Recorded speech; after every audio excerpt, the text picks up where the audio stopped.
This is the Say It Can't Gamer, and you are live with the MMA-Holes! Mixed Martial A-Holes!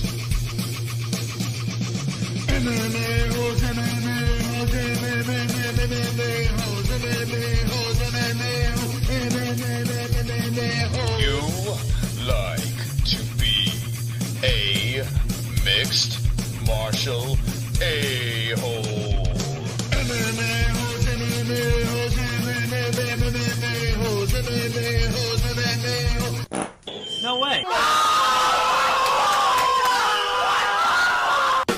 From the Queen Studios of New York, UFC Fight Night JDS versus Ngannou Fight Week. Jon Jones is ready to rock for UFC 239. BJ Penn is at it again.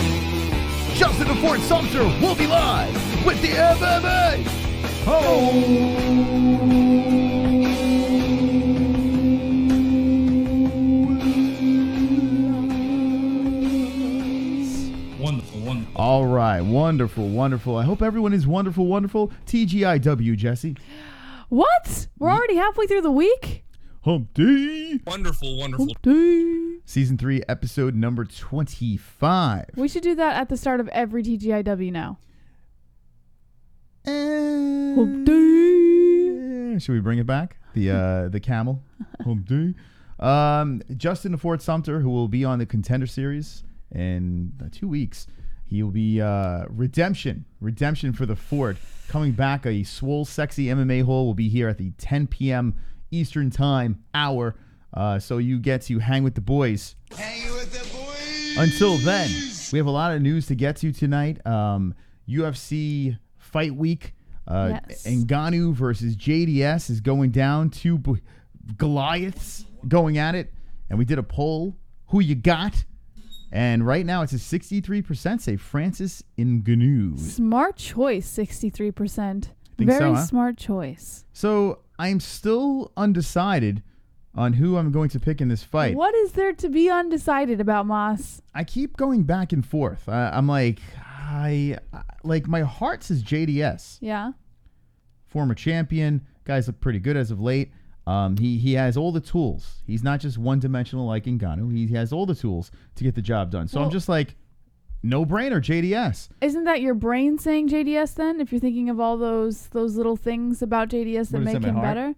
Yeah. Your brain is JDS, so is your heart Ngannou. Well, they're all attached to the same body, so I'm going to say my brain and heart are together. But yeah, I just want to say JDS. Like everything is logically goes to the JDS side of things. But then you got this, a big knuckle, big black fisticle knuckle that has a lot of power in it, and it's been just putting people to sleep. He grazed Kane, and Kane just went down to the floor. Well, some would argue Kane was out of his prime.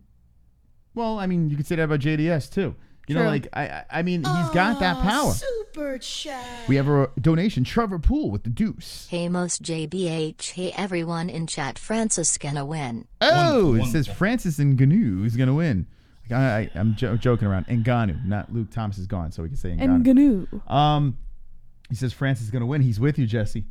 Yes, I'm sure 63% of them are with me. Yeah, a lot of people are saying Francis Ngannou is gonna win. I don't know. I just don't know. I feel JDS is going to do it. I just don't know when you have that guy inside that cage with that ability to sleep people. Real coming in. Buy Bitcoin, bet at BitDSI. It pays. Even jigs can. No, there you go. All right, so Real is talking about Bitcoin and BetDSI. Wonderful. It's Buy wonderful. Bitcoin bet at BetDSI. Yeah. So there you go. Real won some money on BetDSI, so congratulations. All right, so, I mean, I'm just going to keep going back and forth until this Saturday happens. Jon Jones is very excited about his upcoming fight, and I understand why. He's very confident because he's going to smash Santos. He's going to destroy him. So we'll get so he thinks. Oh, he's going to smash him. But what's it called? The BJ Penn situation. Let's start with that. Okay. Sure. BJ Penn. Yeah. At it again. Had to put the meme on the, make this thumbnail like a BJ Penn meme. I can't let it go. That big fat face on the side. He's done. Dana White says that's it. We've had enough of the BJ Penn experiment. He's a former champion. The guy was something else when he was in his prime, and he is just a shadow of his former self. Right. And now, or a shell of his former self. And now he's in some more trouble. He's in trouble again. This guy. For about the 5th time this year. Now, credit to BJ. Yes. He got a win this weekend, right? Or when did this happen? He got a win. I guess, I don't know if it was really a win. That's a win. Because they were kind of pried off each other. But he was definitely, he had more control time. Yeah, I think he got the decision win. I really do. He was at a strip club. And should we just get right to the story, Jesse? Yes. Now, I have to warn you, the news stories are a little jumbled up tonight. They're not in, order. All right, I'll hunt for him. Because we did the news before the thumbnail tonight. I noticed we were already demonetized as soon as we start the video, so fuck YouTube. I'm thinking just show this fucking video. I think I'm just going to do it. I'm going to show the BJ Penn video since we are fucked anyway. So thank you, YouTube, for demonetizing us. Let's go over to the MMA-Holes.com. I'm going to scroll through the news. Yes. And find this BJ Penn story. It's about the 5th or 6th story, I believe. There it is. All right, here he is. There he is. Look at him.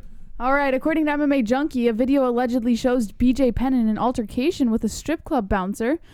The sad plight of former UFC welterweight and lightweight champ BJ Penn seems to have added another chapter. TMZ Sports published a report Tuesday on an alleged altercation outside a Honolulu nightclub, during which Penn brawled with the club's doorman. The TMZ report included a video of the incident, which occurred at Club Femme New. According to the report, the club's manager said Penn was removed from the establishment because he was behaving in a very drunk manner. Bystanders called Honolulu police during the lengthy scuffle, but by the time they arrived, Penn had fled the scene, TMZ reported. This continues a troubling series of incidents involving Penn. In April, MMA Junkie reported Penn's wife had a restraining order out on him and alleged years of physical and sexual abuse. Inside the cage, Penn is on a horrific losing streak with 7 straight losses, which has plunged his UFC record below the .500 mark. Penn has not won a fight since 2010. You can see the alleged incident in the video linked above. All right, so this is what we're going to do. We're gonna show this video. Fuck it. Who cares, right? I don't even care anymore. Who gives a fuck? I'm just so fucking done with the whole. TMZ is a bunch of cunts, and YouTube's a bunch of cunts. So fuck it. All right, let's just do this. All right, here we go. So it's a little blurry, but you can make out Penn is on top and the bouncer is on bottom in the white shirt. So now, what night was this? This was, they didn't really give a date. It just said that it was over the weekend. Videos occurred at Club Femme, and that's pretty much all they gave us. All right, so this is a family man, just trying to, let loose at a strip club. I don't know if it was a bachelor party or if he's just, getting, just wants a little lap dance action. And here he is. BJ Penn is on top of the bouncer. Now, I wish we could have the see how this started over here. You have a gentleman in a wife beater standing over them. Maybe he's the ref, the judge. I don't know. Okay, here they go. And now where is this in Hawaii? I'm assuming, right? Yes, this is in Honolulu at a nightclub. Now look at BJ, full control on the ground. Bouncer can't get up. Now this is pretty. I gotta say, this is pretty impressive. All right. First of all, strip club bouncers, they have above human strength, and the guy looks a lot bigger than BJ. But you never know who you're fucking with. And even though BJ's on a 7-fight losing streak, he's still a UFC veteran. And this bouncer got his hands full with him. So the oversized bouncer on his on his back, and here's BJ on top of him. Okay, he's grabbing BJ's head. BJ looks like he wants to mount him now. And there's a guy above him saying, "Hey man, maybe you should stop." No, he's telling him we have to go because the police were called. Oh. We have to go. He's saying we have to go. Oh, okay. Now, there's another gentleman that's over there. He's dressed very nicely. He's got these... Who dresses like that, by the way? Oversized black tank top with these weird shorts. These super large shorts. And then he has his, white socks. Oh, no. I'm sorry. It's the wrong guy. Hold on. Let's go back. Oh, wait. Hold on a second. Hold on. Let me back up. Let me back this up. So, there's another gentleman that popped in. And there he is. Yeah, he starts beating the crap out of Penn. Mr. Oversized Tank Top. Now, is he a bouncer? Is that other guy a bouncer? No, I think he was a bystander, and he was trying to help the guy on bottom. So there he goes. He comes in trying to help out BJ Penn. BJ doesn't even flinch. Shout out to my mom watching. Love her so much. #MMA. Shout out, Mom. Hi, Mom. How are you?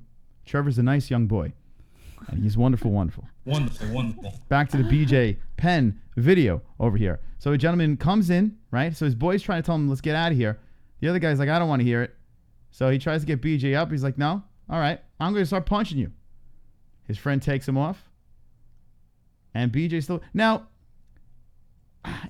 I'm looking at this here. And it doesn't look like the bouncer's really trying to get up, you know? Well, are they both drunk? No, I think the bouncer was trying to get up, but Penn, he has experience. He knows what he's doing. He's keeping him on the ground. Control time, Yeah, well, I mean, hold on. Let's look at this again. So BJ, he seems like, he's in pretty good shape over here. The bouncer's trying to get up here. And then BJ Penn kind of like lifts up a little bit. He's standing up. He's not punching him or anything. Super And the bouncer's just laying there like a turtle. Mark Rowe. Shout out to Trevor's mom. Love her too, JK. Wonderful. All right, back to the videotape over here. BJ Penn outside of a strip club. And there they go. All right, so the guy comes in and starts throwing punches to the side of BJ's head. BJ doesn't even flinch.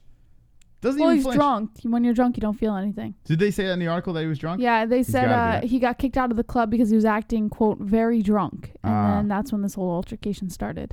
It could be, what do you think, alcohol or drugs? What do you think's going on? I'm sure both. There's been accusations of him with drug use in the past, so it would not surprise me if he was under the influence of multiple substances.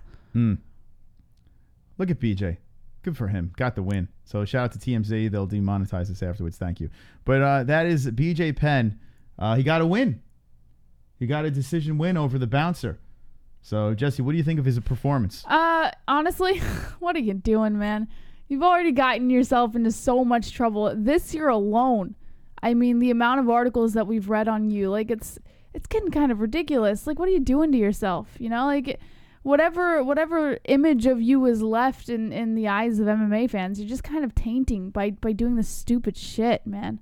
So you don't like it? You don't like him doing it? It's just stupid. Like, there's so many avoidable situations, and I just feel that he doesn't care anymore. Like he's just like, fuck all of you. I'm gonna go do my own thing, and he's getting into all this trouble.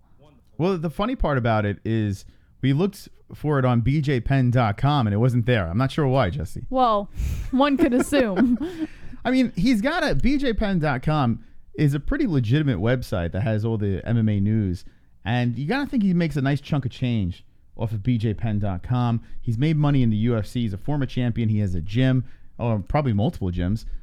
He's got a family. He's got a wife, a kid, or multiple kids. I don't even know. But it seems like he's got everything going for him. What the fuck? Do you think it's CTE? You think the guy is completely... had a wife at the time. Oh, she's done? Well, she put a restraining order against him. So I think she's Yeah, but so did Tony Ferguson's wife. To the curb. Well, Tony Ferguson's wife also lifted that restraining order. Yeah. And Penn's wife did not. Well, all right.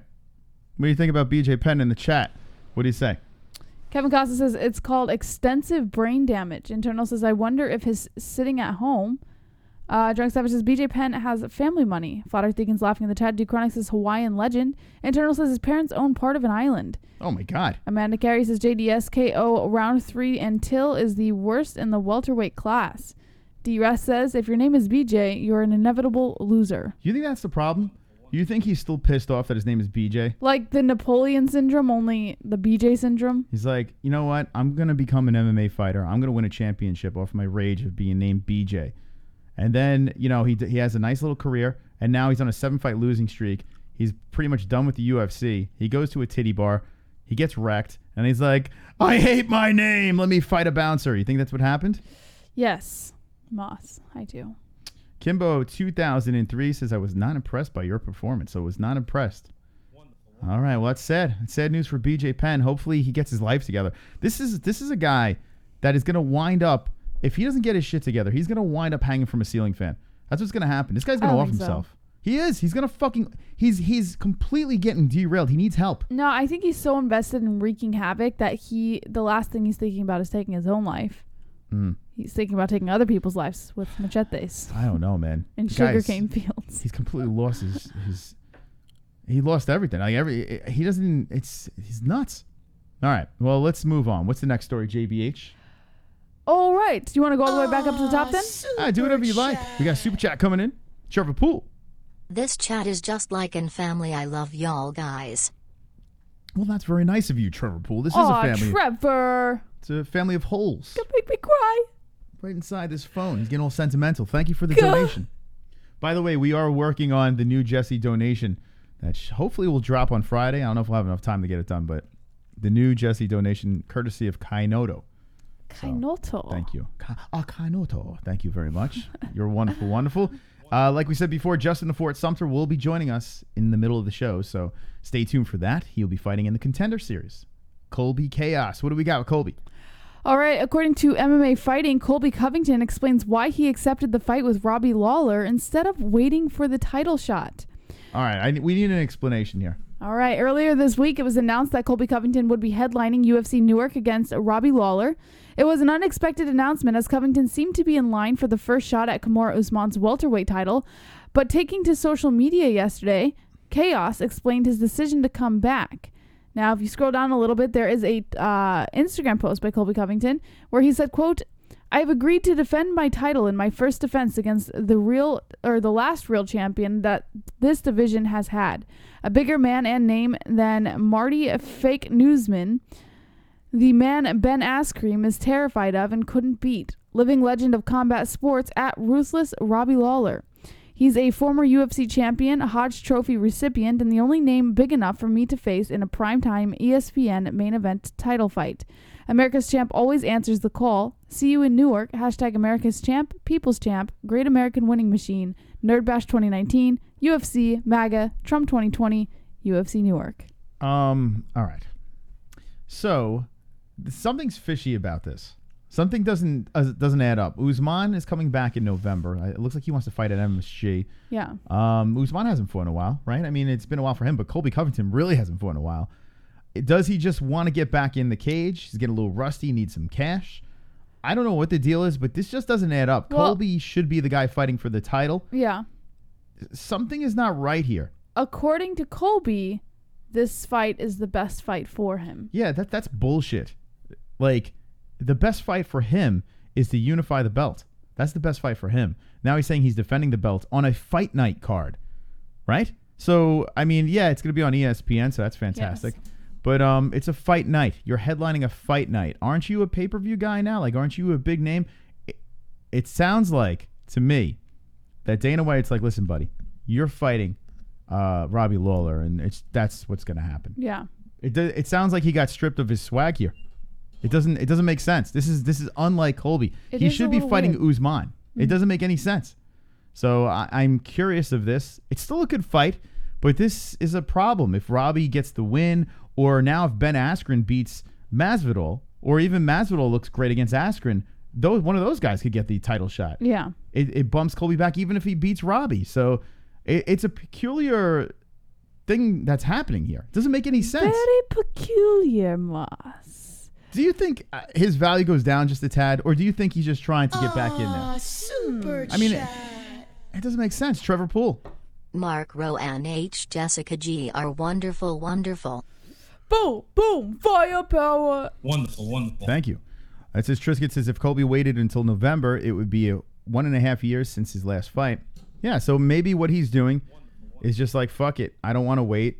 I didn't make any money there. I'm going to be rusty. Let me get in with Robbie. I think I could beat Robbie. And it's a big gamble. It's a really, really big gamble. Huge gamble. So let's see in the chat what you say about Colby Covington versus Robbie Lawler. Duke Chronic says he embarrassed Dana in Las Vegas. Weezing says, but not in the eyes of the UFC. D. Brown says, I think you meant EPO. Drugstopper says, Colby is a fighting champion, unlike Marty. Weezing 336 says, Colby is already the #1 contender. Amanda Carey says, Colby is the GOAT. Give him the belt. Steelers Respect says, Colby should just fight Nate. And Duke Chronic says, Colby was probably told to take this fight, and I will something. I missed it. You missed it. How dare you? Want me to go back? Nah. I'm going to go back anyway. I will let it go. Why? He said, I will let it go. I'll let it go. All right. So the people are getting their voices in, Jesse, on this situation. I'm bummed. You're bummed? Yeah, I'm kind of bummed. I wanted. Don't be bummed. I mean, we could still see Colby versus Marty in November, even if when this fight goes down, we can still see that. But Nah, man, I didn't want this to be the next fight. There's no reason to be bummed, Moss. You know why? What if Colby loses?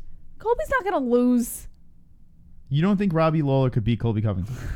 I think after seeing what he did to Askren, it's entirely possible. But I just say Colby's not going to lose because I don't know. It just wouldn't make sense if I'd be bummed if Colby didn't fight Usman.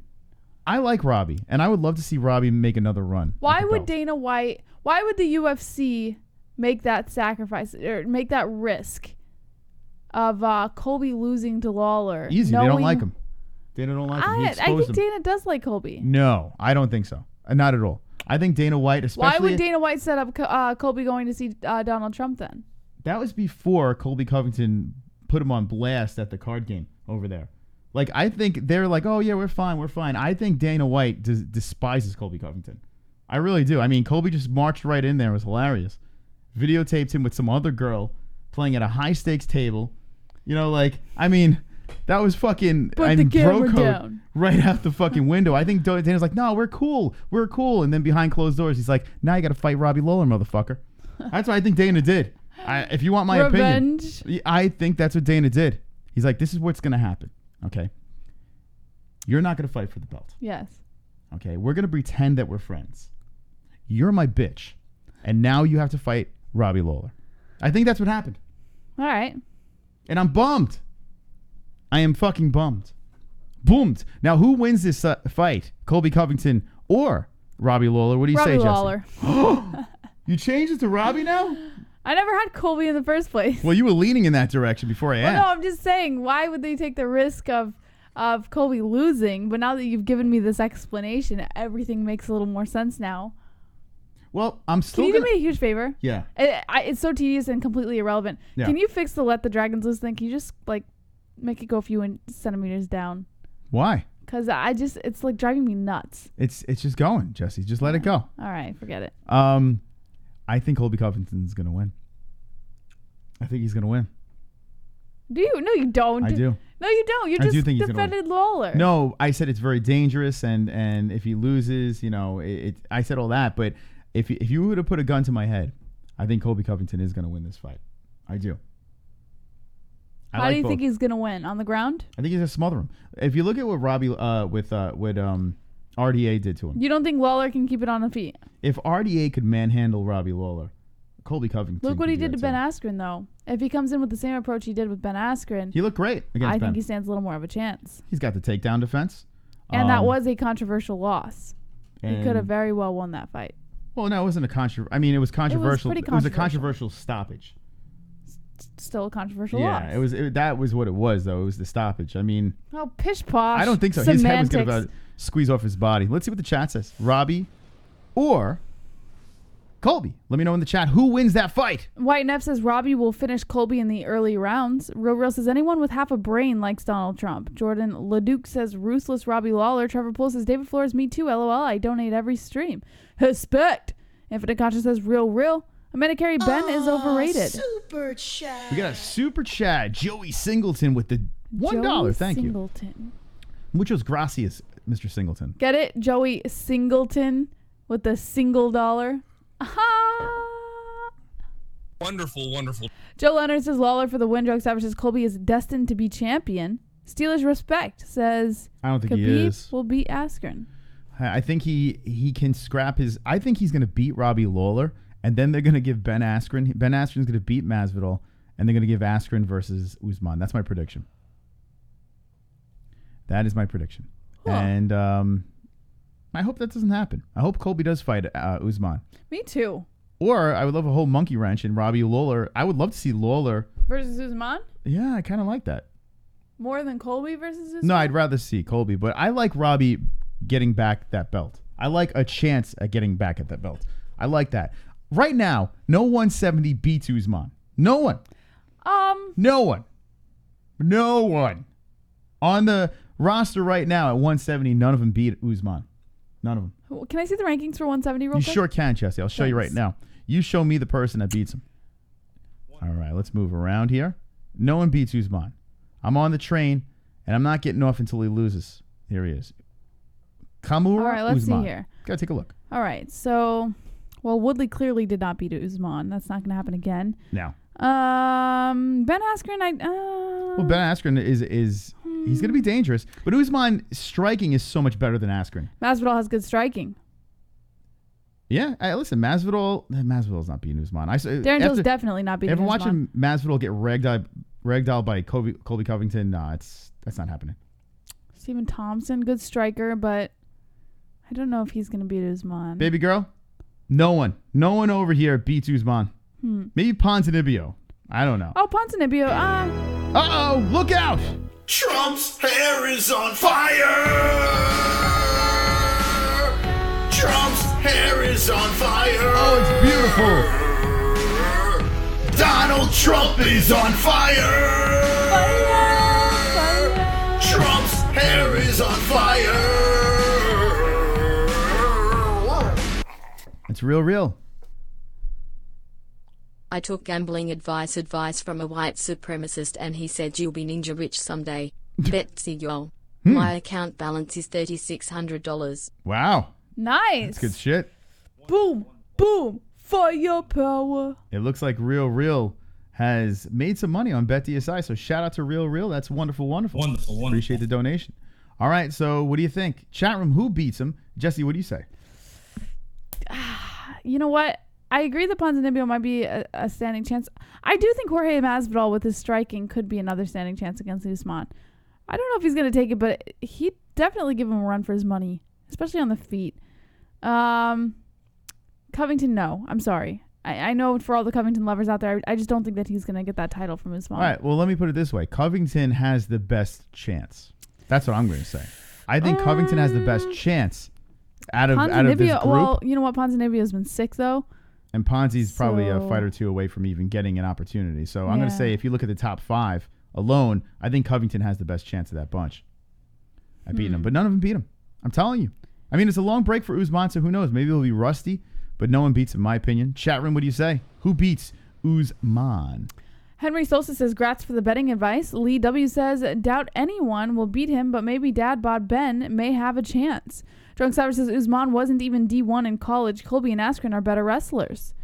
Chrome T Dome says, Gaslam can beat Woodley if he comes back down. Flutter Deacon says, they don't know Drunk Savage, or they don't know DS.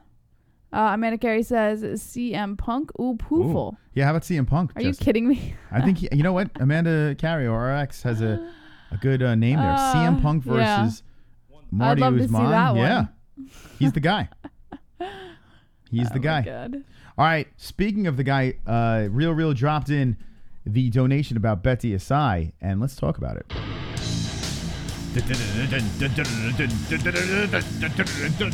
What do we got here, Jesse? Just because you're not in Vegas doesn't mean you can't bet on MMA and UFC. BetDSI offers online wagering and has been paying winners for 20 years. Yeah. Use the link in the description with promo code MMA-Hole, all one word, and get up to 100% bonus match as well as $25 welcome bonus today. BetDSI also offers betting options for everything, including NFL, NCAA football, NBA, NHL, UFC, and all the major sports, politics, reality TV, esports, virtually everything. We play there ourselves and recommend BetDSI if you want to add some excitement to the fights or any of the sports you are watching. Once again, go to BetDSI with the link in the description using promo code MMA-Hole, all one word, and get this limited time 100% bonus offer as well as $25 welcome bonus and make some extra cash on the sports you know and love. It's only a game until you bet it at BetDSI. Wonderful. That's right, BetDSI. People are making money. It's good to make the holes money. It is good, and not only are we making money from BetDSI, but Real said it himself. He's got that money too. Jesse, we have another sponsor we want to get to, a swole, sexy, timeless CBD.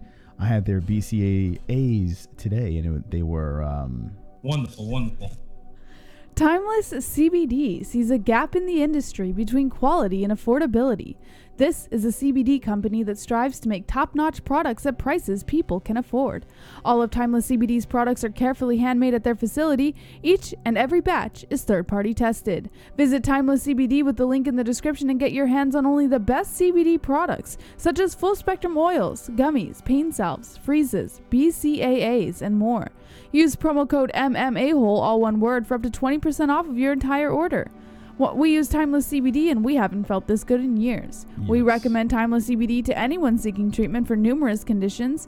Once again, Visit Timeless CBD with the link in the description and use promo code MMA-Hole, all one word, and get up to 20% off of your entire purchase. That's right, 20% off your entire purchase. Timeless CBD is Wonderful, wonderful. Go down, get the deals, the discounts down below in the description. All right, Jesse. All right, Moss. Back to the news. According to MMAnews.com, Jon Jones says, I'll teach Israel Adesanya a whole different world of hurt. UFC light heavyweight champ Jon Jones is clearly looking to make up for lost time. A host of performance-enhancing drug issues left him on the sidelines from July 2017 to December 2018. The controversial MMA legend regained the title by dominating Alexander Gustafsson by TKO at UFC 232. The dominant star has been linked to a fight with current UFC interim middleweight champ Israel Adesanya as well. The last stylebender will take on unified middleweight champ Robert Whittaker in Australia, reportedly at October's UFC 243 from Melbourne. If the Nigerian title holder can get past Whittaker and defend the title a few times, a super fight with Jones could become a very intriguing possibility. Running beef with Adesanya, the two even have a pre-installed backstory thanks to their previous social media exchanges, but Jones insists he doesn't have any real issue with Adesanya. He was taken aback by Adesanya's goat-killing call-out, something he previously responded to and revisited today. He said, quote, I really don't. I think the worst thing I ever said about the kid was that he's looking promising, and I would assume that people would start entertaining that fight soon, and he'll come up and challenge me. That's all I said about him. I think he said something about killing one goat in Anderson Silva and not trying to kill me or some shit like that. The biggest difference is that I'm 31 years old, and I feel like I'm still reaching my prime. If you look back throughout a lot of my fights, you hear guys who have fought say, Jon is a lot stronger than he looks. Too frail to grapple? Based on that, Jones doesn't think Adesanya has anywhere near the skills necessary to contend with him. He told Helwani that the last stylebender is simply too skinny and frail to fight him on the mat. It would not be a close fight due to that dynamic, Jones insisted. Adesanya previously claimed Jones's time would come online, something Bones found to be an excuse. It was also an admission of defeat in Jones's eyes. He said, quote, let me tell you what that means. I'm a bitch. I can't beat Jon. What he basically said, and he just worded it how he wanted to, was, I cannot beat Jon. Anything else he said outside of that does not matter. Finally, Jones had a short yet sweet response when Helwani asked him if he would fight Adesanya down the road, and he said, quote, he knows where I'll be. This is so ridiculous.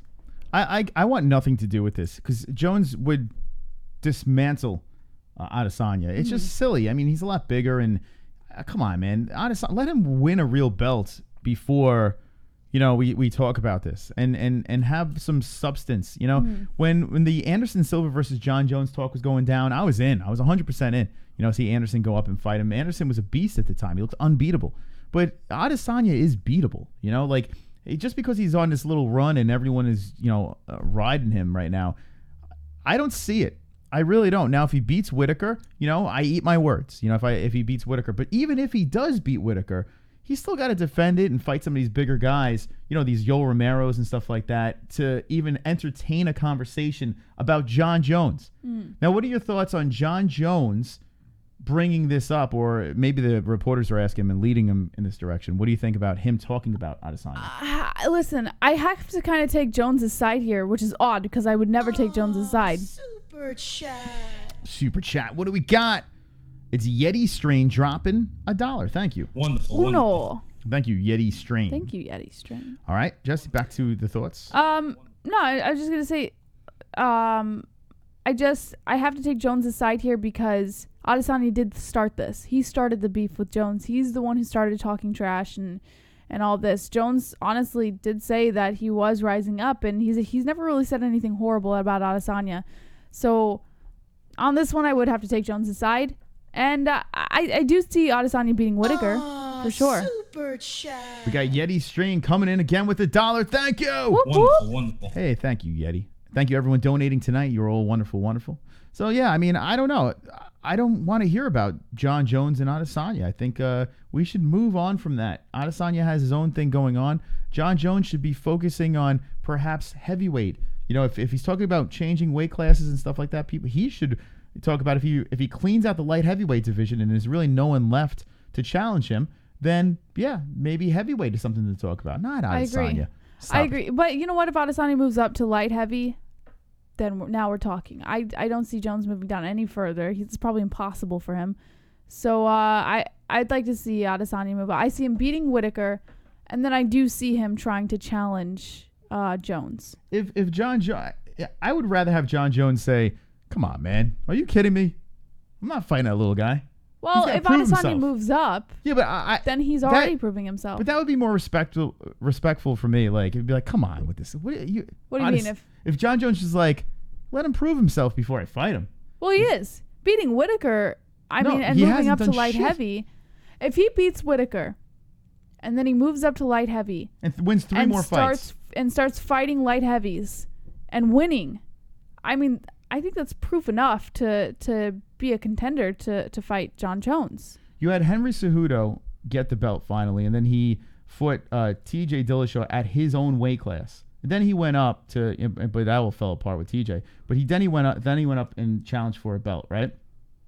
Adesanya, if he beats Whitaker, there is no reason he should go up and fight Jon Jones. It doesn't make any fucking sense. And if Jon Jones is just like, oh, come on, man, stop, make him do something first before we talk about me fighting him. That would be such a boss move. Yeah. Instead, he's like, well, I'm gonna beat him up. He's baiting him into it. Jon Jones wants the easy fight.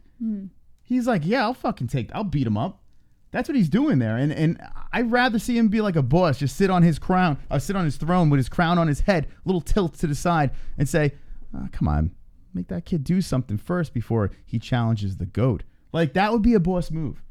He's being a bitch. You know what I liked that Jones said? What do you like? To Helwani was, and it wasn't about Adesanya, it was about Cejudo. How Cejudo's calling himself the GOAT and the king of cringe and all this shit. And one thing that I did approve of that Jones said was, I shouldn't have to call myself the GOAT. Everybody should be calling me that for me. We would if you handled the situation like that. But what I'm saying is he makes a valid point. Like, everyone's writing this whole GOAT shit with Cejudo, and it's like, you're writing it because he's calling himself the GOAT. You never called him the GOAT before that.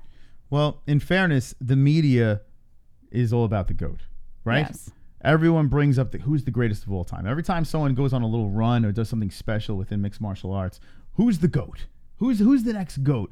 It's a flashy title. It's a good headline. It's a nice thumbnail. You know, that's what people will jump on. And Artem Lobov is the GOAT now. Like, that's just the fact that these fighters take it so fucking serious is ridiculous. And that Henry Cejudo's playing along with it and just going with it, good for him. You know, like Ronda Rousey's another one that took it so serious. I don't think that it's a question who is the GOAT of women's MMA. Fucking Ronda Rousey with her, like, it sounds like she's hitting puberty.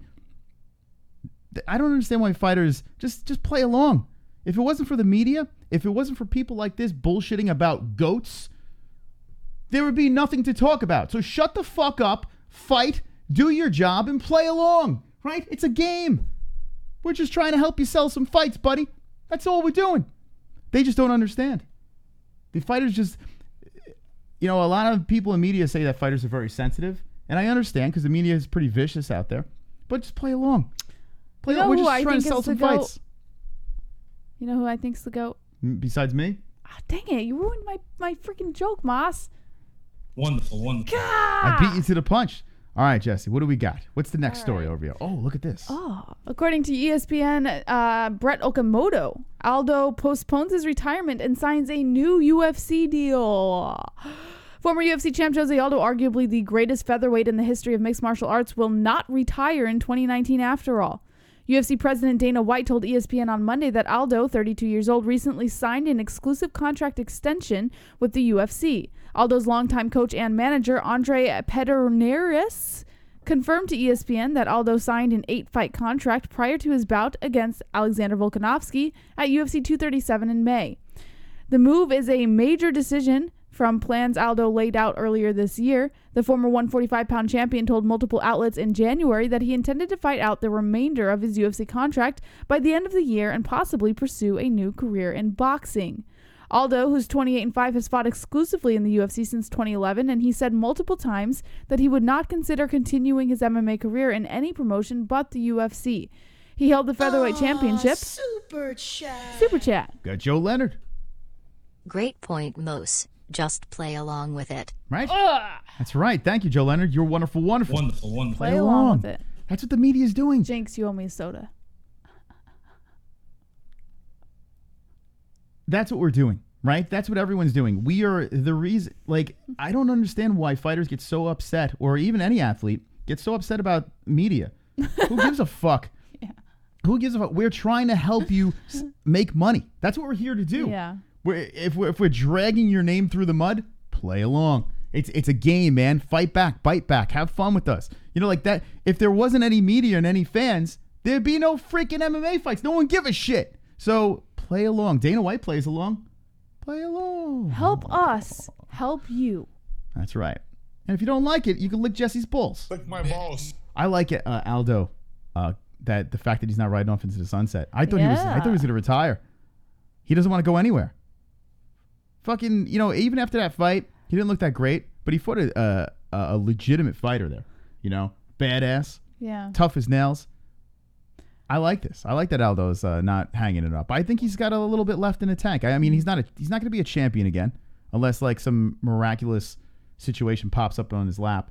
But I don't want to see him go. Yeah. Just yet. Moss, Greg on Blaze would like you to pull my weave off and expose my ass. Well, that's unbelievable, Greg. Pull my weave off, Moss. Wonderful. All right. Okay. Is that it with the story? Yeah. We got a new Kyle.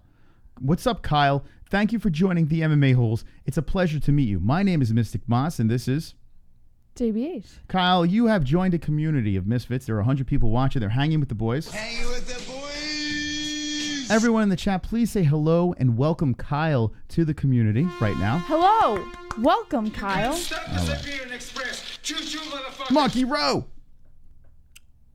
Tired of being loser? Become a Patreon to the best show on YouTube. That's right. There's call girls, cocaine, winning bets, all's a man or woman could ask for. That's right. The best. We give prostitutes and everything. By the way, Marky Rowe and Real, I do see what's going on in the Discord. They are like plotting in BetDSI and just placing bets. And they're going back and forth. They're displaying their bets back and forth. And like, all right, what are we putting our money on? This and that. And they're freaking winning. So good job over works. there. Patrons, unite. If you want to become a patron, link in the description. Thank you, Marky Rowe. All right. All right. By the way, Justin the Fort Sumter will be live on the show within 17 minutes. So make sure you hang with the boys. Hanging with the boys. Let's see what's going on in the chat. Flutter Deacon says, Flat Lives Matter, Kyle, even yours.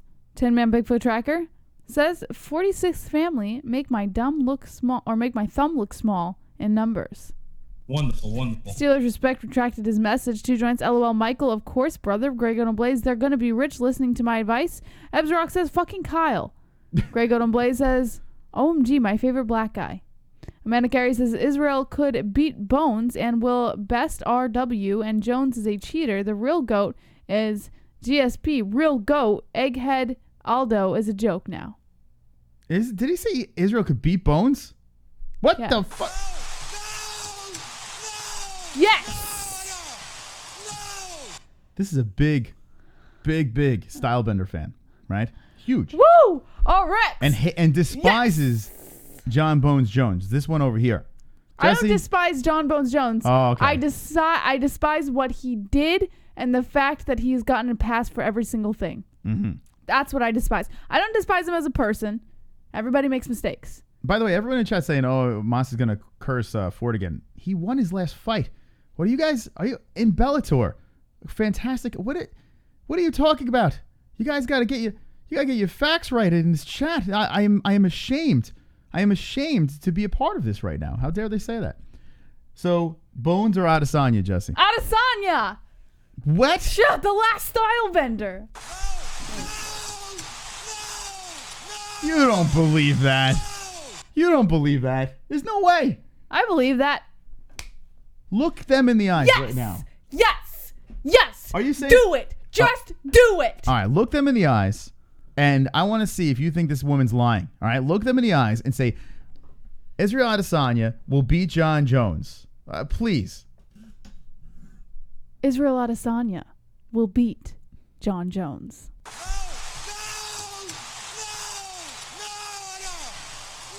Now, little do they know that I hooked your clitoris up to a lie detector test. That's right. So if you feel a little stimulation over there, that's because I have little prongs on your bean. And we're going to find out after the show if she's lying or not. But there's no fucking way you believe that. There's no way. You're just hamming it up for this show. All right, so now Aldo has not gone anywhere. He is ranked number 3. He lost to Volkanovski. Volkanovski, the number 1 contender. You have Holloway versus Frankie Edgar going down. The question is, what's next for Jose Aldo? I kind of like the Brian Ortega fight. I kind of like that. Or feed him to Zabist. You know, I would like one of those two. That's what, please, someone give that to me. Give me a Zabist or Ortega. Ortega has a little bit of a break, so why not take a Jose Aldo?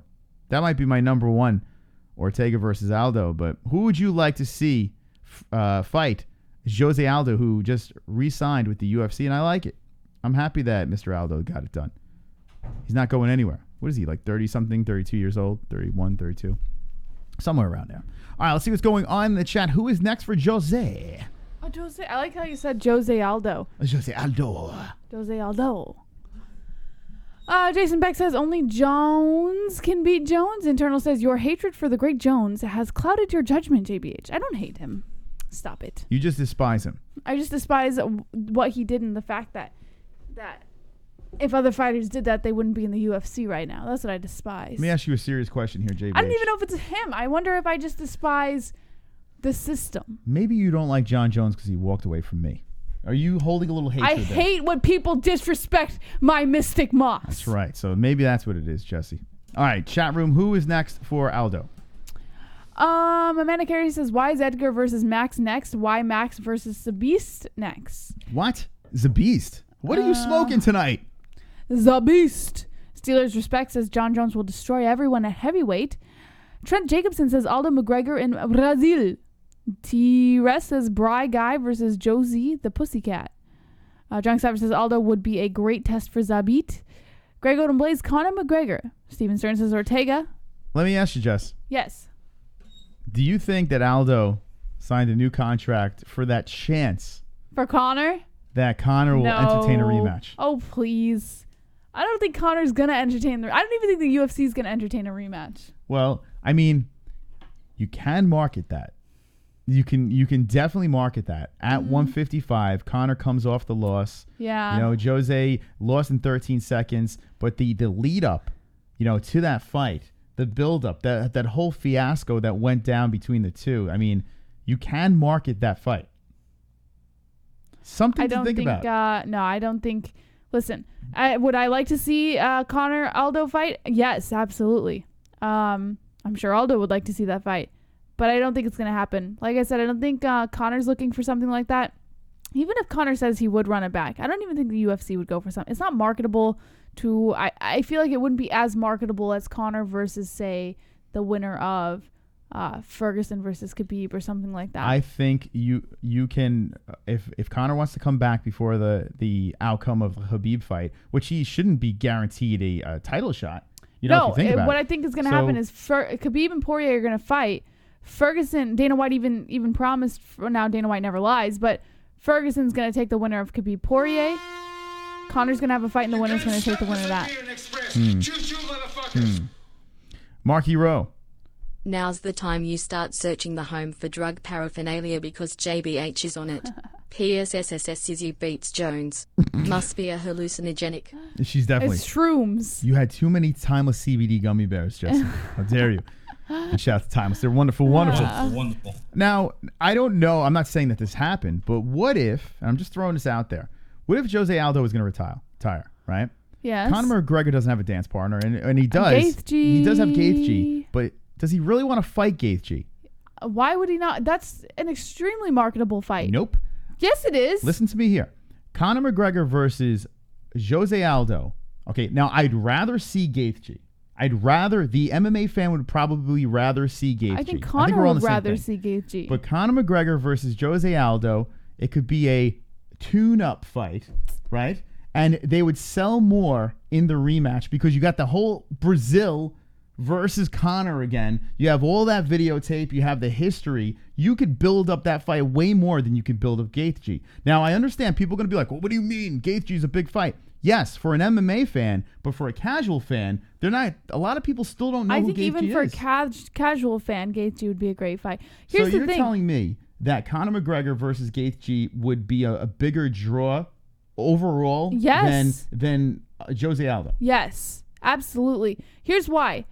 I think that Gaethje is very earning of getting up there towards that title shot. And even if Conor loses, so fucking what? Give Gaethje the shot at the title. Like, I understand what you're saying, but you're thinking logically. I'm talking about money. I'm talking about money. This is good money. Wait, Gaethje fighting for a title could be good money. You think Gaethje would be a bigger money fight than Jose Aldo rematch? You think that would be a bigger money fight? I think it could, yes. I think you're on crack. I honestly think that the Adesanya thing is seeping into your head a little bit more. All right, what do you say in the chat? What does Adesanya have to do with anything? Well, I don't know. 2 crazy things in a row. This is insane. JBH is on fire. Wonderful. All right, let's see what the chat says. Internal says no. Two Joint says JBH is right, Chris. Drunk Savage says Mom, Dad, stop fighting. Greg and Blaze says yes, she's on crack. Steelers respect Diaz versus McGregor 3. Amanda Carey says Zombie versus The Beast, Winner versus Max, and Conor versus May 2 in UFC or Cowboy. Post Reloaded says Gaethje is half dead. I wouldn't mind seeing Conor put him out of his misery. Connor Bench says Gaethje versus Cowboy, Conor versus Holloway lightweight. Now, last time I heard Cowboy was suspended indefinitely. Is he coming back for another fight at some point? Which one? Cowboy. Yeah, Cowboy's coming back, but he's suspended for a little bit. He'll be back. Cowboy's not going anywhere. I highly doubt Cowboy's going anywhere. He'll be back. All right, so the chat is speaking about the Conor McGregor versus perhaps Jose Aldo. I mean, I see a lot of things behind the scenes here. Now, I'm not saying this is what happened, but I think Conor, he doesn't want to fight Gaethje because Gaethje is dangerous, I think he could beat Gaethje, but it's a dangerous fight. I think Jose Aldo is a little bit of a easier matchup. Not a complete layup because Aldo he's got something left, but Conor can beat him. He's beaten him already. Great lately. He does. I'd rather see Gaethje, and I think you're missing my point. I'd rather see Gaethje, but I'm thinking business here. I'm thinking Conor McGregor, the businessman. He has no one that he likes right now. There's no one he's jumping into bed with. And he has a broken hand, so that changes things up too. I can see his team calling up Aldo's teams like, hey, buddy, you want to run it back, make a little money? Don't retire, man. Run it back. I totally see it. Why is Aldo all of a sudden, I'm retiring, and then miraculously, is that really he miraculously? Comes back? Like, there was kind of a build-up. Like, we kind of knew Jose was going to stay. It's not really a huge shock that he postponed his retirement. And a lot of fighters do that anyways. All right. Well, it's something to throw out there. Something to think about. That's what we do. We make you think over here on the MMA-Holes Fists. All right, we have to beat the shit out of the ceiling before we get the fort in here. 122 people are... Hanging with the boys! Let's beat the shit out of our ceilings. You ready, Jesse? I've got 50 likes. Everybody! 50 likes. We've got 50 likes! MMA-Holes 50 likes! I've got 50 likes. You've got 50 likes. We've got 50 likes. MMA-Holes 50 likes. I've got 50 likes. You've got 50 likes. We've got 50 likes. MMA-Holes 50 likes. The dislikes can choke on a dick. That's right. Keep liking and we'll do it again at 100. Thank you for hanging with the boys. Hanging with the boys! All right. Jesse, I'm watching the replay. It looks like something out of an 80s music video. It's like, right? It's like, all right. So there we go. Thank you for the likes. Maybe we can squeeze one more story. Let's squeeze a quickie in before we get the fort in here. What else do we have in the news? Oh, more bones. All right. According to Bloody Elbow, Rogan on UFC's reported efforts to overturn Jon Jones' only loss says he's completely in agreement with this. Way back in 2009, Jon Jones entered a fight with Matt Hamill, sporting a 9-0 record, and had 2 UFC wins under his belt. On that night in Vegas, Jones totally dominated Hamill and was cruising to victory. Unfortunately for him, he used some illegal blows, 12-6 elbows in the process. He was disqualified for it. 10 years and 15 fights later, that remains the only loss on Jones' record, and according to reports, UFC President Dana White is trying to do something about it. White apparently stated on a recent radio appearance that he's working with the Nevada State Athletic Commission to get the DQ loss overturned. Omar Villa, tweeted out, quote, Dana White said on ESPN Los Angeles radio he's working with the Nevada State Athletic Commission to get Jon Jones' only loss, DQ, illegal downward elbows, to Matt Hamill overturned, hashtag UFC 239. When MMA website BJPenn.com ran an article about this reported happening, UFC announcer Joe Rogan responded on Twitter with his resounding support of such move by retweeting and saying, he said, report Dana White attempting to get Jon Jones' only loss overturned. And then he responded to that also by saying, quote, I'm in agreement with this 100%. The 12-6 elbow rule is one of the dumbest rules in combat sports. At the very least, that fight should be a no contest. He was completely dominant.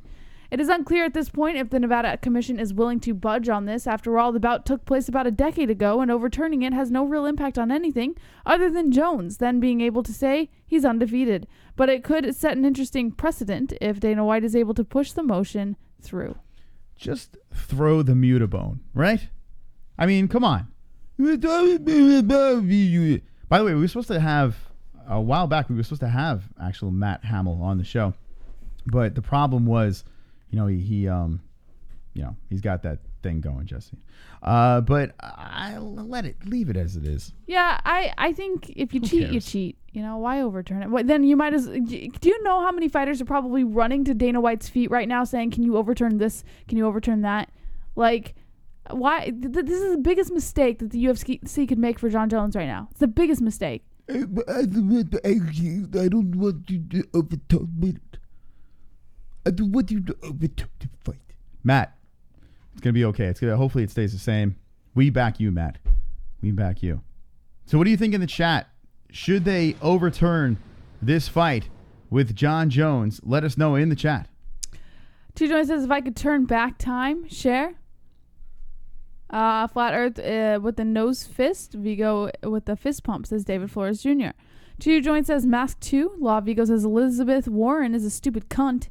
Chrome T Dome says, if Kat doesn't get her fight overturned, then neither should Jones.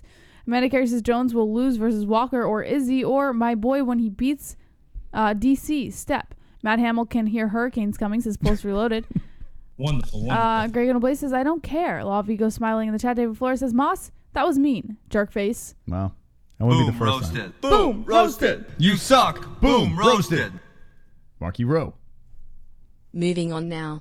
My 3-3-year-old has won a fight sooner than McNuggets has. Wow. My 3-3-year-old. Yikes. Damn. Well, Conor agrees. Conor agrees with that. All right. Thank you guys for the donations. That's very generous. You are all wonderful, wonderful. Let's get Justin the Fourth Sumter in on here. You want to call up the fort? Let's call up the fort. All right. So, well, here's the deal. Justin Sumter has a fight coming up on the Contender Series. We're going to scroll down. He is fighting a gentleman named Maki Pitolo. Right? So here's the deal. Justin lost to Ian Heinisch. Mm-hmm. He lost to Ian Heinisch the last time he was on the Contender Series. And it was brutal. It's literally on every highlight video. And it was a rough watch. It was rough for us to watch. Our heart dropped when we saw it. He redeemed himself in dramatic fashion against Reginaldo Felix in Bellator with a neck crank. He gets that done in the second round. The first round, he gets rocked. And it looked like he was in deep trouble. Somehow he bounces back. He says he doesn't remember anything that happened in that fight. And he finishes him with the submission. So now we move to the Contender Series, getting another shot at the Contender Series. I am very, very pumped up for the Fort back into the octagon. Jesse, what do you think? I mean, I'm excited. We saw him fight at Bellator. It was extremely exciting to watch, and we're always rooting for him when we see him. But guys, if you have any questions for Justin throughout his interview, drop them in the chat. I try to see all of them, and I'll write it down and see if I can ask Justin the Fourth Sumter your questions for you. That's right. To educate the MMA-Holes, Justin the Fourth Sumter fights out of FAA in Connecticut with someone you may have seen before, Nick Newell.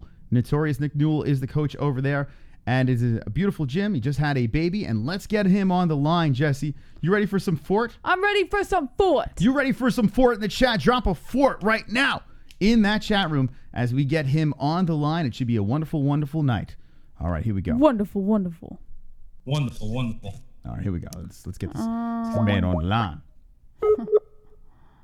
What's that, submarine? We're in a submarine right now. We all live in the yellow submarine. The yellow submarine. The yellow submarine. We're hunting. We're in the submarine. We're all underwater together. Hey! Yeah. Here he is. Hey. Justin, how's it going? Good. All right. Justin, welcome to the Good. show. If we can ask you to just turn your phone, please. Here we go. All right, ladies and gentlemen, Justin of Fort Sumter is here. This is exciting news, Justin. I hope you're wonderful, wonderful. I am. All right, that's good to hear. There's a baby in his arms. What? Let's see this baby. Oh, my God. Look at the... Are you breastfeeding?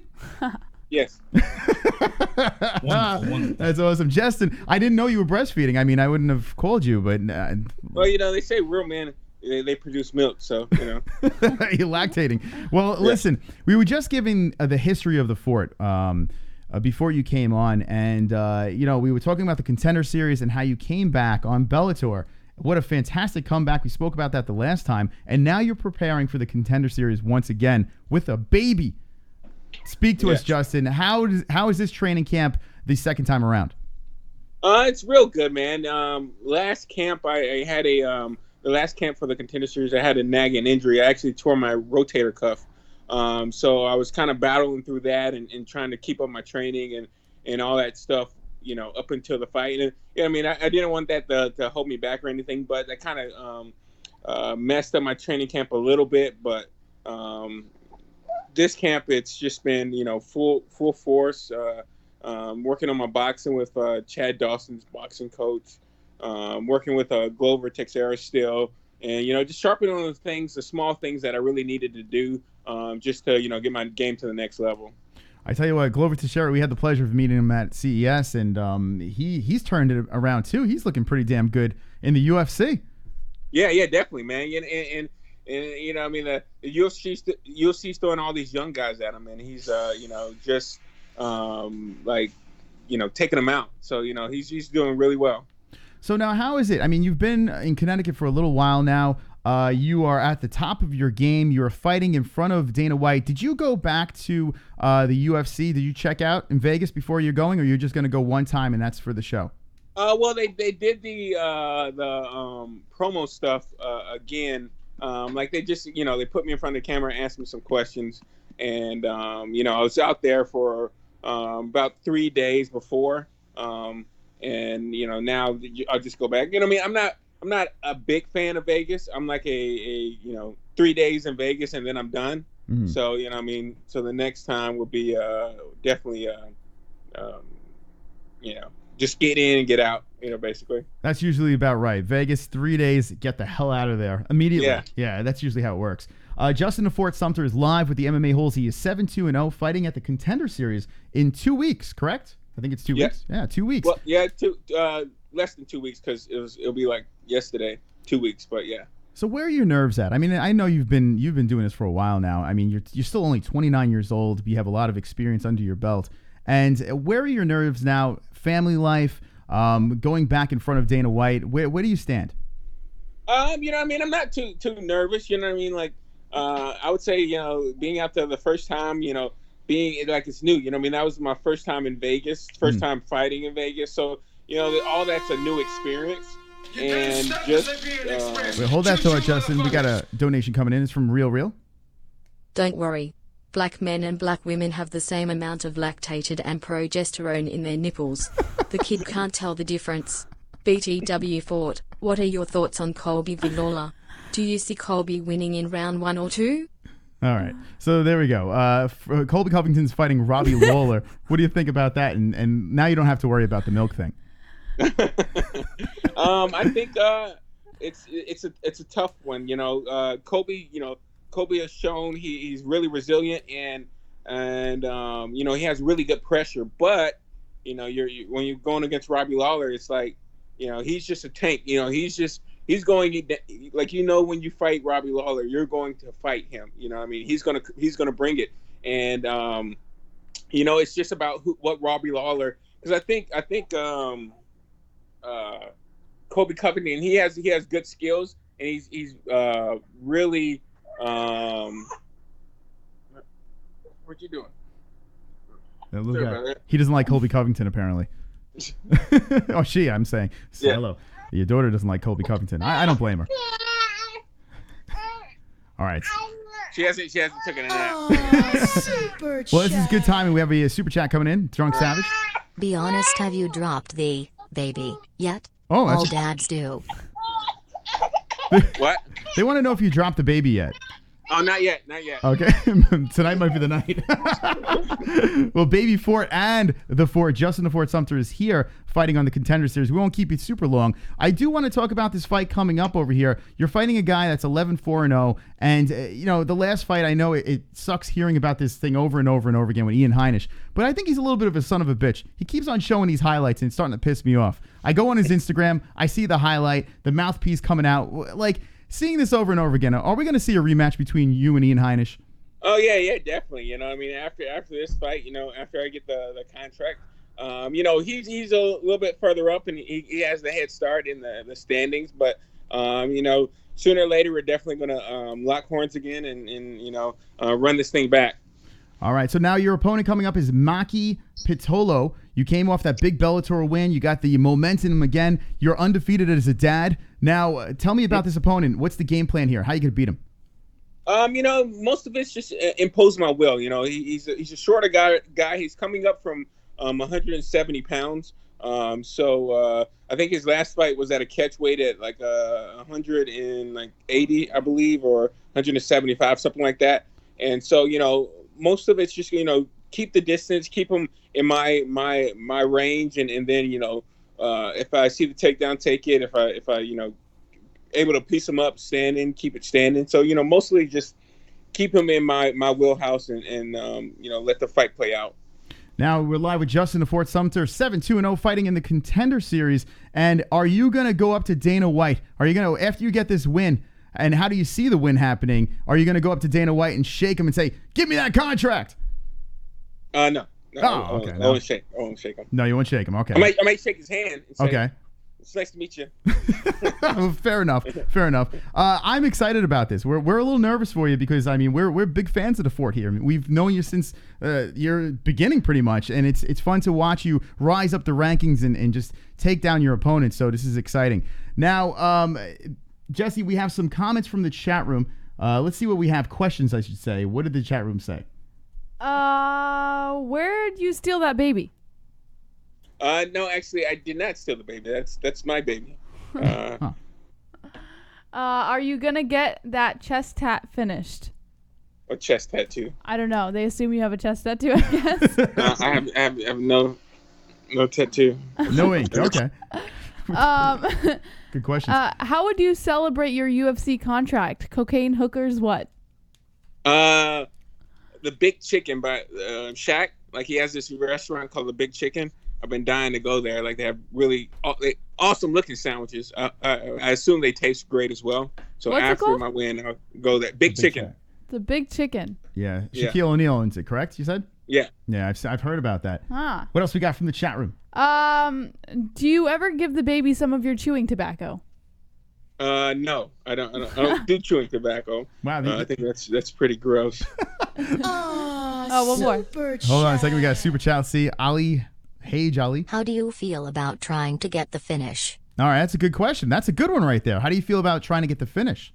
Like my track record, I only have 2 decisions.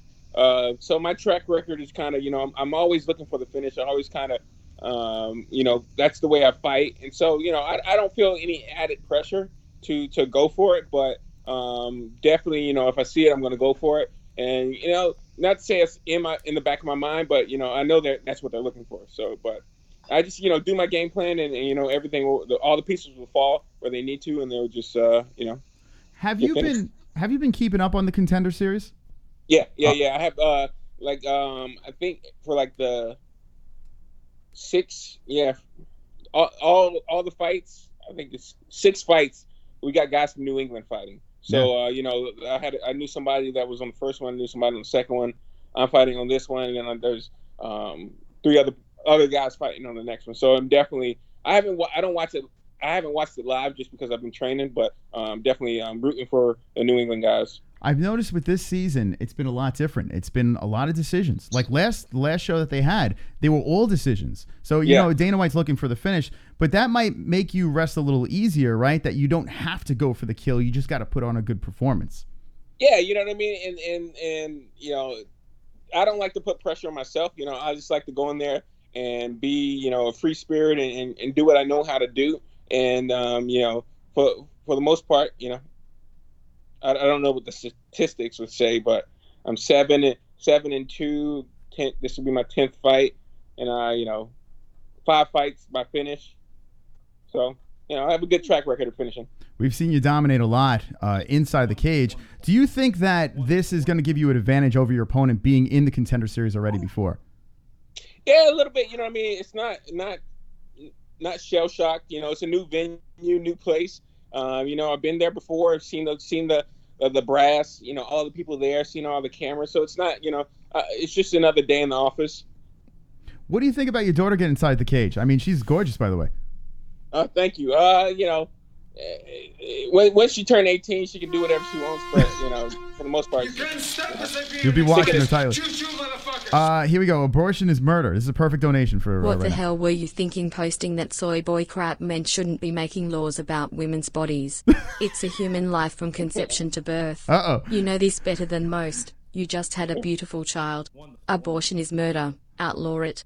Wow. Yeah, I just pulled your post up right here. I mean, here we go with the politics. I don't know if you want to get into that, but I'll leave it up. Well, you know what I mean? Like, I think it's simple. You know what I mean? Like, women choose to do whatever they want to themselves. You know, like, hey, that's not my vagina. So, you know, I can't really hold that thought. I want to hear this. Hold that thought. Who are your corners in this fight and why? All right, we'll get to this question in a second. Thank you, Joe Leonard, for the donation. Go ahead, back to your thoughts. Sorry about that. Yeah, so, you know, it's that their freedom of choice. You know what I mean? Not to say, like, hey, you know what I mean? I agree with it. I would do it, but that's not me. You know, I can't tell somebody to do something to their own body. Hey, you can't do this to your own body. Absolutely. You know, like, hey, not to say, you know, I agree with it, but it's just, you know, that principle, like, hey, well, hey, you can't drink soda. You know, soda's bad. Soda's going to kill you. You know, it's a different part, but yeah, it's I don't have the right to control what you do to your own self. Nah, fair enough. We have 2 donations that just came in over here. I'm going to read them out to you. Joe Leonard wants to know, who are your corners in this fight and why? My corner is going to be my coach, Nick Newell, because he's my coach, and then one of my main training partners, and you know, up and coming amateur in New England. He's going for his 3rd title up in I think the 3rd week in July. Eddie George. So, you know, just so he can experience that, you know, see the big lights, kind of get used to it, because you know, that's the track he wants to go. So, you know, give him the opportunity to see that first person. All right, Justin Forbes Sumter is here with us live. Mark Rowe had a donation saying, and it looks like it's advice. He says, if you finish in their mouth, you don't get babies. I don't know if you knew this. Oh, what? Wonderful. All right, Jesse, anything else from the chat? Would you ever do bare knuckle? Oh, that's a good question. Nah, man. You know, bare knuckle, like, it's all glitz and glamour, but, you know, like, you go in bare knuckle, that really, one, you mess up your hands easy, and 2, like, you mess up your face. Like, your face can get, like, it only takes a little bit. Like, I've been fighting for a while, and, you know, I've messed a lot of people up with 6-ounce gloves. So, you know, like, that's a possibility someone could do that to me, and you know, some stuff you can come back from, but tearing your face up is not a big thing for me. What did you think of Artem Lobov's performance in bare knuckle? Did you get a chance to see that? I didn't get a chance. I was looking for the highlights, but I couldn't really find any. There's probably some now, but you know, I heard that he did surprisingly well, and he can speak fluently Spanish. Yeah, that shocked me. Yeah, I was like, what? Pull that out of his ass. He truly is the GOAT. Do you think he's the greatest of all time? Far from it, but you know, he's all right. You know. What do you see at the end of, let's say, 2020 for the Fort? I like to ask fighters, where do they see themselves at the end of the year? But at the end of 2020, let's say, where do you see Justin the Fort Sumter by the end of next year? I would say running after her, and you know, probably trying to decide how many what I'm going to do with all the fight night bonuses I'm going to get in the UFC. So there you go. Trying to figure out how to spend that money. Now, if I could say one thing to this community right now, and a lot of people know you, some new people don't. Why should people tune into the Contender Series when you are on in 2 weeks or under 2 weeks? Just, you know, something spectacular. You know what I mean? Like I'm just so, you know, energetic about it and you know, pumped to get this second opportunity. It's, you know, it's like, I don't know. You know, it's going to be something spectacular. It's going to be something pretty cool. All right. We're going to read off 2 donations over here. I'm looking forward to the fight. We cannot wait. We'll react to it live, and then we will let you go. Jesse, if you could read the last 2, you get the beautiful job of doing that. No, just the last one, right? We already read the abortion is murder. Oh, yeah, you're one, right. Just one more donation. All right. Women don't the right to choose to murder a baby. It takes a man and woman to make one. Biology 101. All right. It isn't her body. Okay, thank you. Thank you for real. Thank you very much. I appreciate that. All right, anyway, I don't feel like talking about politics tonight, but Justin, we are looking forward to the next fight. We can't wait to see it. And Nick Newell will be in your corner, so that's a nice thing to see over there. How do you predict this fight's going to go? Are you going to get this finish? Yeah, I'm going to get the finish. You know what I mean? It's kind of tough to say. You know, with always like it in the first, you know, quick in and out, but I would say this one probably going out to the second round, early third. So there you go. And you're going to yell MMA-Holes when you win, correct? Yeah, I think I can. Yeah, I don't think there's anything saying that I can't. Well, I got to read the fine print. But, oh, okay. You just whisper into the microphone like, MMA-Holes. Just do something like that, and everything will be fine. Now's the time. Sponsors, shout them out. Go for it. You're looking at your foot. I want to thank all my sponsors. Hollywood Dental, that's out in Las Vegas, Eastern Meadow, Wash and Wag, Orange Ale House, Popular Demand Barbershop, Foundation, RX, MMA Nutrition, Redwood Coast. Who else? There's a lot of them. I forget sometimes, but if they go on my Instagram or Twitter at Fort Sumter MMA, they can find my shirts. They have all my sponsors on there, and I also have shirts for females and different colors. I know green's my favorite color, but I have them in white, gray, and green. So there we go. You check them out and, you know, get yourself a Fort shirt. We have Fort Sumter MMA at Fort Sumter MMA. Check it out. We just dropped it on the screen over there. One more donation came in. It says, Justin is an MMA hole. Would you say you're an MMA hole? Yes, I would say I'm an MMA hole. You better say you're an MMA hole. There you go. 2 forts, 1 stream. I'm loving it. Wonderful. Thank you, Justin, for coming on. We really appreciate it, and good luck in your next fight. Thank you for having me. All right, there he is, the Fort Sumter, Justin, the Fort Sumter, live on the MMA-Holes. Jesse, what'd you think about that? Exciting. Can't wait for Dana White's Tuesday Night Contender Series. That is going to be wonderful, wonderful. Thank you for the donations that came in and all your questions. What do you think of the chat? Will the Fort get the win? He came off a big win. If you didn't see the last Bellator fight, that was fire. I definitely think that Sumter's going to get a contract this time around. You think so, I huh? have a good feeling. Why else would they call him back? You know, like, I think he's going to get the contract. They didn't throw him against a guy like Ian Heinisch. The last time he was against this guy, Ian Heinisch, who was undefeated, and we've seen him in the UFC. The guy is a beast, an absolute beast. I think he was like 10-0 at the time. And here he is. Here's his statisticals. He's going up against a Maki Pitolo. I'm not saying he's a layup, but we're saying that it's not Ian Heinisch. This guy's 11-4-0. His last 2 wins was Bellator. He got the rear naked choke. He's got the KO by punches, so he has finish ability. And where was the second one? That was CFFC. But Justin the Fort Sumter, he doesn't lose to scrubs. He loses to actual beasts if he does. And look at his record over here. It speaks for itself, 7-2-0. So let me know in the chat, do you think Fort gets the win, yes or no?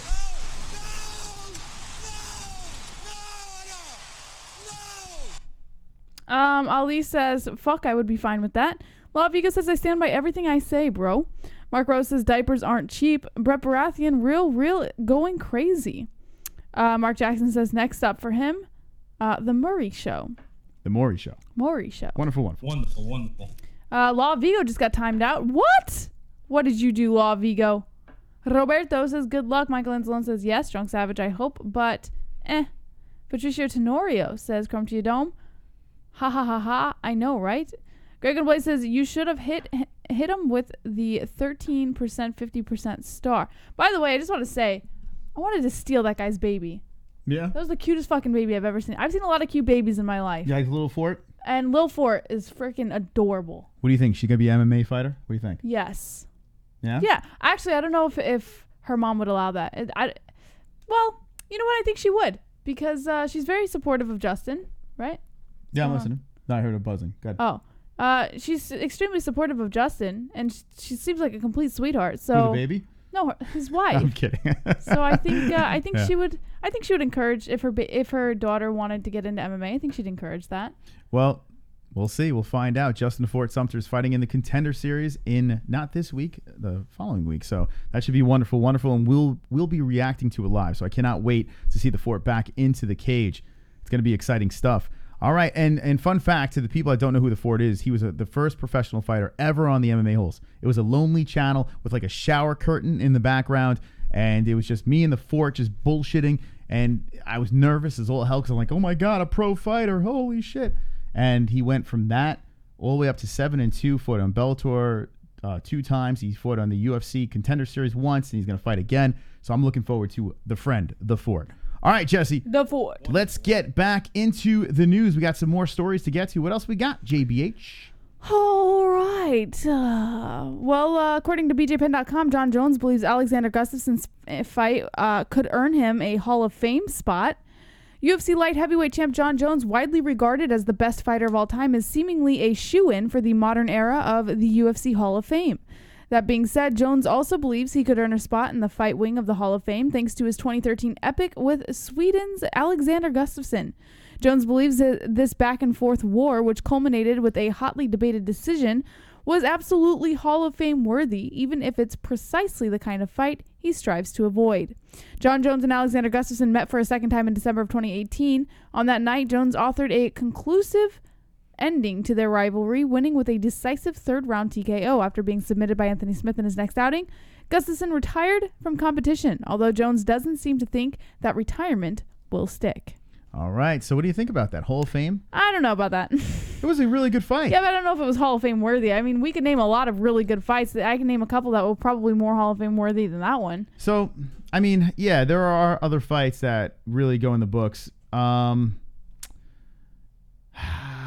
You know what? If Gus didn't lose the second one like he did, if this was the only time these two fought and it just kind of just faded and that was it, you can make an argument. But still, like Jesse said, yeah, there are other fights that really stand out. This was a very good fight. Yeah.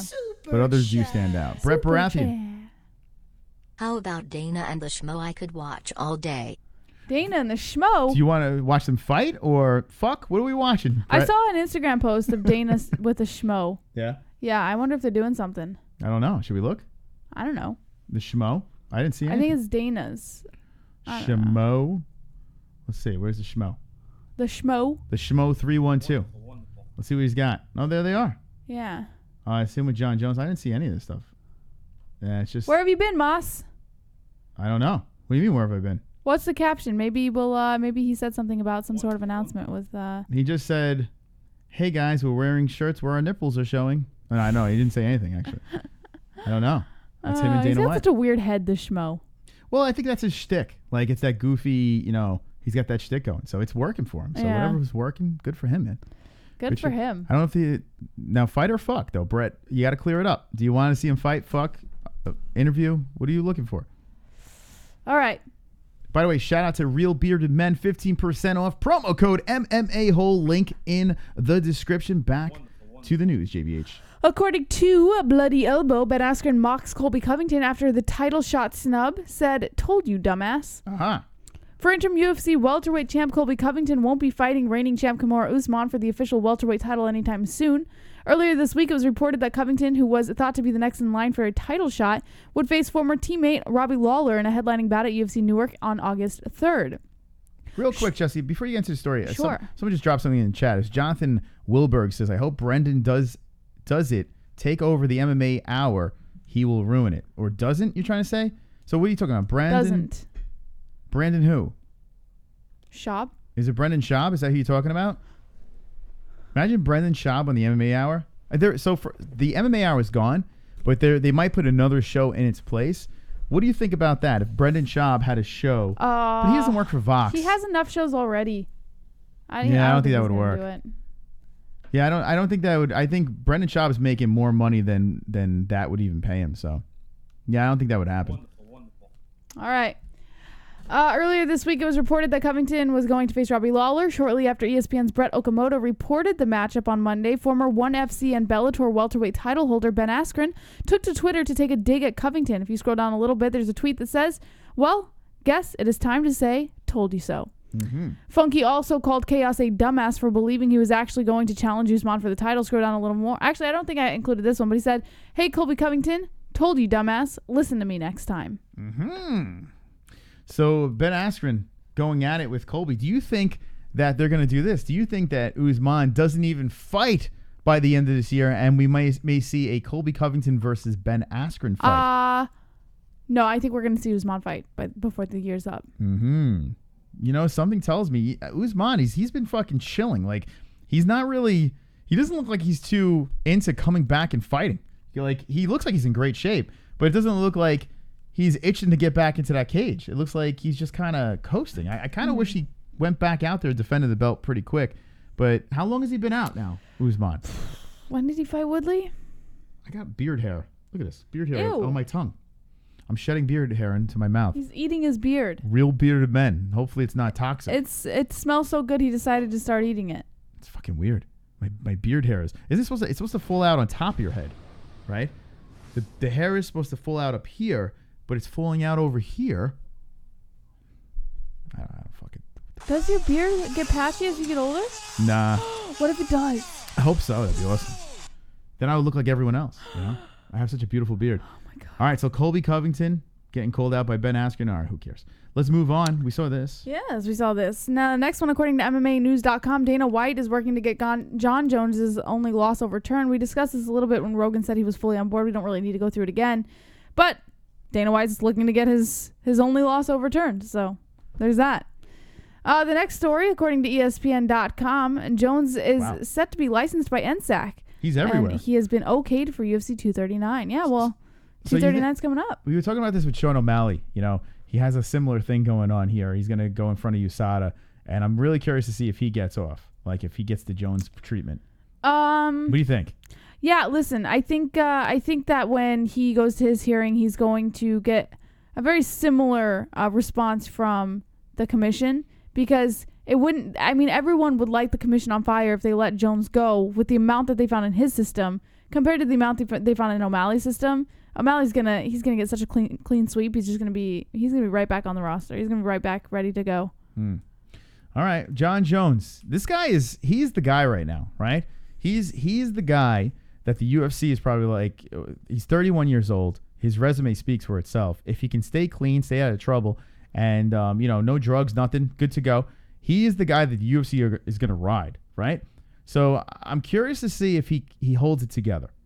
I think he will, but he's been really odd lately. His interviews are uncomfortable, and he's got this weird swag, but it makes me nervous. I don't know if he's nervous, but isn't it like kind of borderline cringy when you see him interviewed? Yes, but I have biased opinions because of what he's gotten away with. So I don't know. Yeah, Jon Jones, I don't know. And another thing too is you notice the questions are very like hand-picked. They're not good questions. Even with Ariel, it's just like a pleasure to have Jon on. So it's like you got to ask all the softball questions, and you can't like go at him.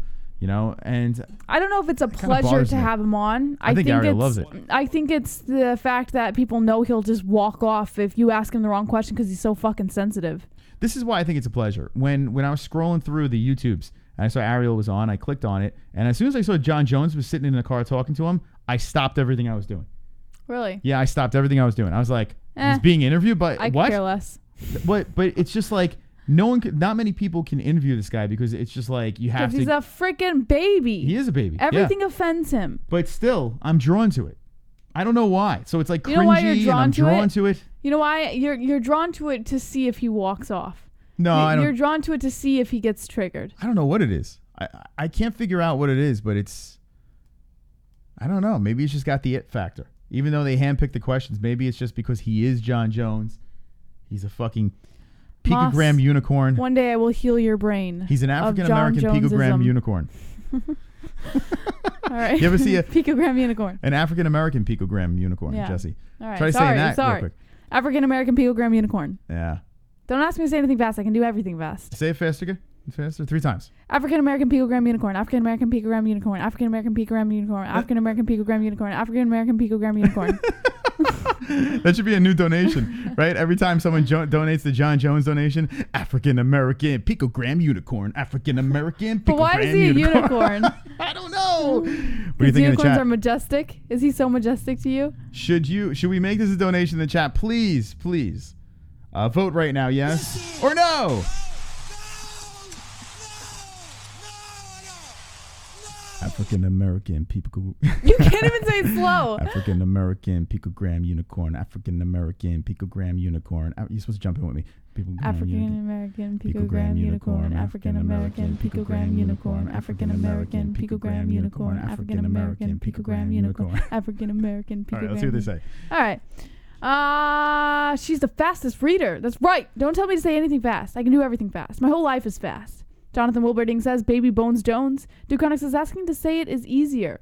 Steve Stern says, no, NH. Oh, I missed it, Ann. Sorry. Glenn Hayes says, no. Brett Baratheon, fuck Jones. Chrome D Dome says, the schmo is a fag with a terrible gimmick. He wants to be like Uncle Hanato. So bad, but it's starting to get old real quick. All right, let's talk about that before we get into this next story. I kind of agree with Chrome T Dome. I loved him in the beginning.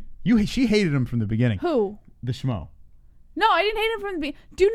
Don't put that image on me. I didn't hate him from the beginning. I said his shtick gets old after a while. Every time I put on a video, you're watching that fucking guy again? Because it's like, oh God, how many times do you have to fucking watch him? I can watch him once or twice in a day and be like, all right, satisfied. When was the last time you watched him?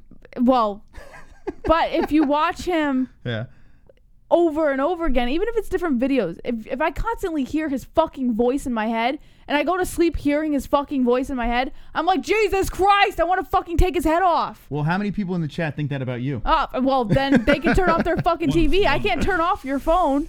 I'm sure a lot of people do that with both of us. But the schmo has a gimmick and it works. So it's credit to him for that. But yeah, the novelty's worn off. And I keep watching him. Well, I don't watch him, but when I do see the videos pop up on Instagram or whatever, I'm like, ooh, is he gonna do this in his 50s too? Like, is this? It's got to be exhausting. Like, how long is that shtick gonna go? Yeah. Unless it's really him. I don't think it is though. Marky Rowe. Snoozman has rectum penilitis. He can't see his ass getting in the cage anytime soon. Is that what it is? Rectum penilitis? Maybe that's what it is. Maybe that's the diagnosis. It is weird though. He's waiting till November. I mean, he's waiting for that money, that MSG fight, I guess. Yeah. But what if a dance partner doesn't like? I mean, I guess by then we have to have a partner, right? But what if he doesn't get back? So you said he is, right? African American picogram unicorn. All right. Am I an asshole offline? Yeah. I mean, what? I am. Who asked that? Who asked that question? Ali said, Jesse, are you an asshole offline? Are you an asshole offline? You tell me. I mean, you live with me. As soon as she gets off air, let me explain what happens. Like, everything gets quiet, everything shuts down. And I wouldn't then think all of a sudden, you hear this. She just lets out the biggest fart ever. No, I don't. She holds in her farts while the show is going on. And then as soon as it's over, like airy fart comes out. I'm like, oh! And she's like, I can't do it on air. Yeah, that's what I do. That's exactly what happens. All right, let's get back into the news. All right. Where were we? To answer your question, I try not to be an asshole. No, I answered the question. Where are we at? What's the story? Scroll down. Keep going. Right there. Vulcan? Yeah. All right. According to Bloody Elbow, the Volkan Ozdemir versus Ilir Latifi is among 12 fights set for UFC Newark. Ooh, I like that fight. Yes, it's an official press release on Tuesday. The promotion announced that former interim welterweight champ Colby Covington will take on former undisputed champ Robbie Lawler in the main event. They also announced the rest of the card along the way, including a co-main between light heavyweights Volkan Ozdemir and Ilir Latifi. The two were paired up for UFC Stockholm earlier this month, but Latifi withdrew during the fight week after injuring his back. Now there is a lineup of bouts for UFC Newark. Of the main card is Colby Covington versus Robbie Lawler, Volkan Ozdemir versus Ilir Latifi, Jim Miller versus Clay Guida, Joaquim Silva versus Nasrat Haqparast, Jordan Espinosa versus Matt Schnell, and Lauren Murphy versus Mara Romero Borella. That's not a bad card. That's really not a bad card to put together. Fight night, right? Antonina is the top fight on the prelims as well. The last fight on the prelims. Yeah, I don't hate that. That's in Jersey. All right. So New Jersey getting a nice little card over there. Yeah. Not bad. Not bad at all. As long as it stays together. We've had some problems. Yeah. The card's falling apart. Oh, Justin's not here anymore. Let's go over to the next. What? Jon Jones again? What is the Jon Jones 2 hour spectacular? According to BJPenn.com, Jon Jones responds to repeated Dylan Dennis call-outs. Wait, hold on. Is that the immortal Dylan Dennis? Yes. And he's a little kid? Yeah, with Jon Jones. Explain what's in this picture because people listen on Podbean and iTunes. Explain what we see. This is a little kid Dylan Dennis fanboying over Jon Jones and getting a picture with him and now turning around and shooting fire at him. So who found this picture? I did. No. Did Jon Jones post this? Where? No, I found it on Google. Wait, so you just looked on. So no one posted this picture? No. Oh, okay. I found it. Credit JBH. Oh. Well, I'm wondering if this was on one of their social media accounts back. No, I didn't find it anywhere. I found it on Google. This looks like something Jon Jones would have trolled Dylan Dennis with. But all right, so it's an interesting. Dylan looks like a fucking cunt even when he was younger. All right, go ahead. All right. Bellator MMA star Dylan Dennis has made repeated calls for a fight with UFC light heavyweight champ Jon Jones. Be it on the grappling mats or in the cage, the BJJ specialist is adamant that he has what it takes to submit the MMA legend. Dennis said of Jones on a recent episode of Ariel Helwani's MMA show, quote, "I offered to do a grappling match with him. If we fought in MMA, I feel like from his stance and how tall he is, if I did an Eminari roll, I would take his leg home with me.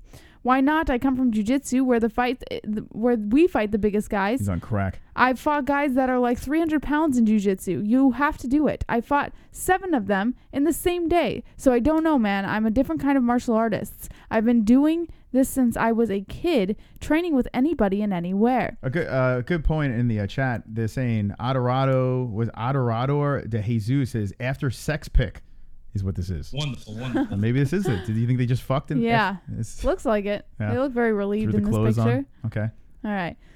Jon Jones finally responded to the many comments Dylan Dennis made about him on Ariel Helwani's show, saying, quote, "Dude, nothing is going on with Dylan Dennis. I think he knows I'm the type of guy to respond and it's getting his follow-up. So I think that's what's going on with him. At the end of the day, I don't come out and talk trash about these guys. That just came out of nowhere. I feel like I've been in this sport for over 10 years now.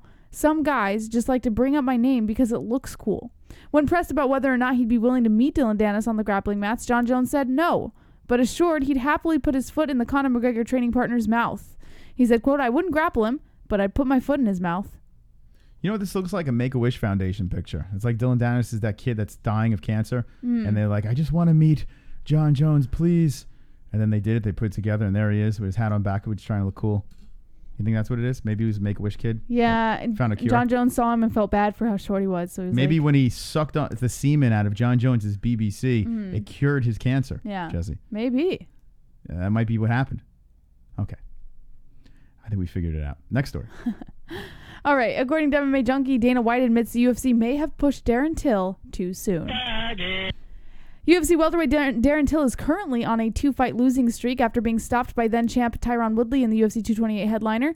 Till was viciously knocked out by Jorge Masvidal earlier this year at UFC London. In a recent interview with ESPN, UFC President Dana White said he felt the promotion deserved to take on some of the blame for what's transpired within the 26-year-old Till's career. He said, quote, I think Till went back to the drawing board. He's a young guy. After the win over Donald Cerrone, we may have pushed him too soon. It happens sometimes when a guy gets that much steam behind him. Pump the brakes a little here. Let him get back to work on things he needs to work on. He's going to be around. White also believes Till's recent struggles are a result of both an empathetic UFC breakthrough fight against Cowboy and that stacked nature of the 170-pound division. Can I say something real quick? Sure. 2000, let's see. He made his UFC debut May 30th, 2015. Right? May 30th, 2015. They pushed him too soon.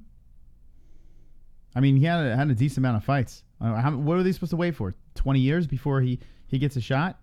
What the fuck No, are I think talking they about? meant like with the hype train and everything. Yeah. You know, like they push all their fighters, but I think they put a hype on certain fighters, and I think maybe they jumped on putting him on a hype train too Dana soon. should just admit that he's a bum with a Hillary Clinton tattoo on his arm. That's what you should just go for, you know? I think that's the approach you should go with. Mm-hmm. All right, back to the story. According to White, the UFC doesn't have a specific time, place, or opponent in mind for Till's next fight. It's no secret the gorilla is a massive welterweight who cuts a tremendous amount of weight to make the 170-pound limit. The Brit has openly considered a move up to welterweight. No one is sure when or if he will move up, not even his boss. He said, quote, that I don't know, White said, when asked about Till's weight. Mm-hmm. All right, so what do you think? Did they move him up too soon? Some people are saying he's too big for 170. I concur. I think, yeah, eventually he's got to move up. Yeah. And he has no choice. I do agree that maybe he was put on a hype train too soon. I don't think that he's being pushed too soon as far as his career goes. I think they're pushing him just fine. But the hype train, they should have cut. They shouldn't have put him on a hype train that early in his career. I think they should have given him a few more fights, you know, help him create a little more of a resume and then throw him on a hype train. You know what's the fight to make, Jesse? What's that? Till versus his tattoo artist. That's the fight to Why make. are you so obsessed with this tattoo? Wonderful, wonderful. That's the fight you go for. That's the fight Dana's got to set up. Enough fucking around. That's the real fight. That's the fight that people want to see. All right. All right. According to MMA Fighting, Junior Dos Santos' coach responds to Francis Ngannou's comments over his jiu-jitsu black belt, or fake one, rather. Whoa, look at this, Jesse. I zoomed in for the boys. Oh, Check that out. A little between the leg action. Sassy time. That's an arm. That looked like a leg. Hold on a second. All right, back to the story. It's a little sassy time, Moss. What? Some sassy time. Sassy time? Sassy time. Okay. Wonderful, wonderful. The fuck you do? What the fuck's going on? Sassy time. All right, what's the story before I throw up? It would be no surprise if the UFC Minneapolis main event between heavy hitters Francis Ngannou and Junior Dos Santos ended in a knockout, and the Predator doesn't seem to think that Ngannou will rely on his ground game throughout the 25-minute contest. During a recent media scrum in Las Vegas, Ngannou said he doesn't believe Dos Santos is a real black belt, despite the fact that his longtime jiu-jitsu coach awarded him one days before his rematch with Cain Velasquez 6.5 years ago when he was the UFC heavyweight champ. That doesn't mean it's not there, though. Ngannou has only submitted one opponent in 26 professional bouts, tapping Eduardo Moreno with a guillotine choke less than a minute into his second professional fight in 2006. The Brazilian beat 19 of his next 24 opponents, 14 of those by knockout, but never really showed his ground game since joining the UFC in 2008.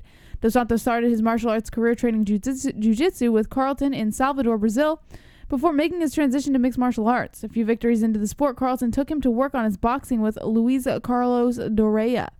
Even though he has scored the majority of his wins using his fists, has always trained with high-level grapplers throughout his career, like the Nogueira brothers and Antonio Carlos Jr., Damian Maia, and Conor. After hearing those words about his protege, would it be more satisfying for Carlton to watch Dos Santos submit the 258-pound rival in Minneapolis? Carlton said with a laugh, quote, "I'm not that vain. Shut him up with a win no matter how it comes. I just want Dos Santos to win. And Ngannou is just another guy talking. They all talk. Every fight is the same old story. We're used to that already." All right, I want to see the poll. Let's go to the poll, Jesse. I'm going to stick it in the poll. Stick the poll in the poll. Here we go. Who you got? Ngannou versus JDS. And right now, 868 people voted. 62% say Ngannou. It's changed. And 38 say JDS. So some people are going over to the JDS side. I'm still kind of leaning there. I don't know who I'm going to actually pick. Jesse's got Ngannou. Yes. But let us know in the chat. I mean, this is this Saturday, the main event of the evening. Looking forward to that fight. The rest of the card is It's all right. I mean, it's nothing great. Yeah. But the main event's good. So that should be fun to watch. We'll be live for that fight this Saturday. Saturday. Dun, dun. All right, taking a peek at the card real quick. You got Formiga versus Benavidez as the co-main event. Mexican Slim Shady. We have Maya versus Martin. We have Roberts versus Pitchell. Dober versus Reyes. Manifield versus Paul Craig. So we got that's Craig. A good fight. Yeah. That's actually a pretty decent fight. These two like to bring it, so all right. It's all right. I mean, it's an okay card. My butt hurts. You want me to massage it with my nose? Yes. Eric Anders. He fought the Fort, by the way. Bet some people aren't familiar with that. Pulse Reloaded dropped it in on Discord, and he did remind me way back when, back in the days when they were just shin pads and trying to get things done. Eric Anders did fight the Fort. He is fighting Vinicius Castro. How do you say his name? Vinicius. Yeah, that's probably right. Vinicius. Eric Anders had that fight against Mr. Mustache. What the hell is his name? The guy with the elephants and shit from the Ultimate Fighter. What the fuck was his name? Shit, Khalil Roundtree. Yeah, it was. Oh, that guy. Yeah, Roundtree fucked him up in his last fight. So let's see if he bounces back. Couple of decent ones, but nothing to go cray over. So these are usually the cards that we always say it, right? It's the ones that like, do we watch it? Do we not watch it? Do I make plans? And then you wind up watching it, and it's just fantastic fights. So that's all we could hope for in this. Fantastic fights with a pretty damn good main event. All right, Jesse, anything else in the news? Yeah, we have 3 more stories. You want to hear them? Sure, Jesse, of course. Of course. Uh-oh. Thank you for having me on. According to BJPenn.com, Amanda Nunes says Holly Holm is the same every fight. Amanda Nunes expects Holly Holm to be at her best, but she feels prepared for her next challenger. Nunes is a UFC champ. She holds the UFC women's bantamweight and women's featherweight gold. She'll put her 135-pound title on the line against Holm in the co-main event of UFC 239 on July 6th. It'll be Nunes' 4th bantamweight title defense. ESPN's Brett Okamoto caught up with Nunes ahead of UFC 239. The Lioness said that while she believes Holm's game doesn't change, the preacher's daughter is not to be taken lightly. She said, quote, honestly, I feel like Holly's the same every fight. She never changes. She's the fighter. She's going to end up with this style. But I feel like people underestimate her. They make a lot of mistakes because of that. Can you read it like Amanda Nunes, please? No. They make a lot of mistakes, and I would she screams like she's Asian, like she's like an Asian, and like an old Asian guy in an elevator, like. Go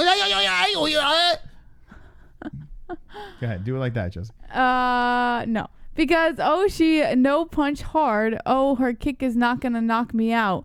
No, she's dangerous. I know that. I know she'll be able to really knock you out if she gets the right timing.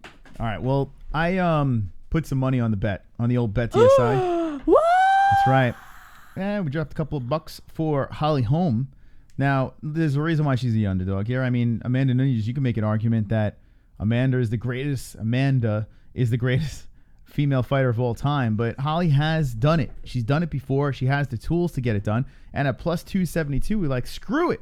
So we went over to the DSI and we pulled the trigger. Mm-hmm. I don't know. I mean, Amanda Nunes she's been very, very good. She is a double champion. And it's probably a dumb bet, but we just went for it. Fuck it. Who cares? Fuck it. Who you got in the chat, Holly or Amanda?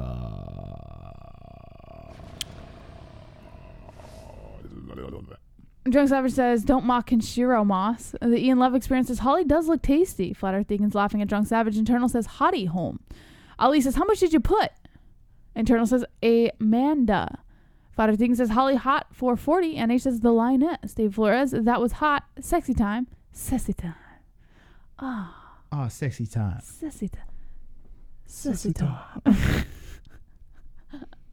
That didn't go the way I wanted it to. Ali says, Amanda TKO second round. Internal says, Holly, we hate Nunes. Do Chronic. Holly has never been finished. Mark Jackson says, Sir Nunes. Father Deacon says, Amanda. Drunk Savage Nunes. That's a good point. Holly hasn't been finished, right? That's interesting. Holly hasn't been finished. So you got to think, okay, Amanda Nunes, who hits like a truck, Yeah. but so does Cyborg, and Holly went the distance with Cyborg. But I like Holly in this fight. Destroyed Cyborg. Yeah, I know that, but just going from her resume, what real men own do? at least one gun, a dog, a home, and are MMA-Hole Patreons. BETDSI, buy Bitcoin and win big on Francis KO. BETDSI. MOS must hate money if he's betting on White Holly. That filthy animals is knocking that divorced white slut out.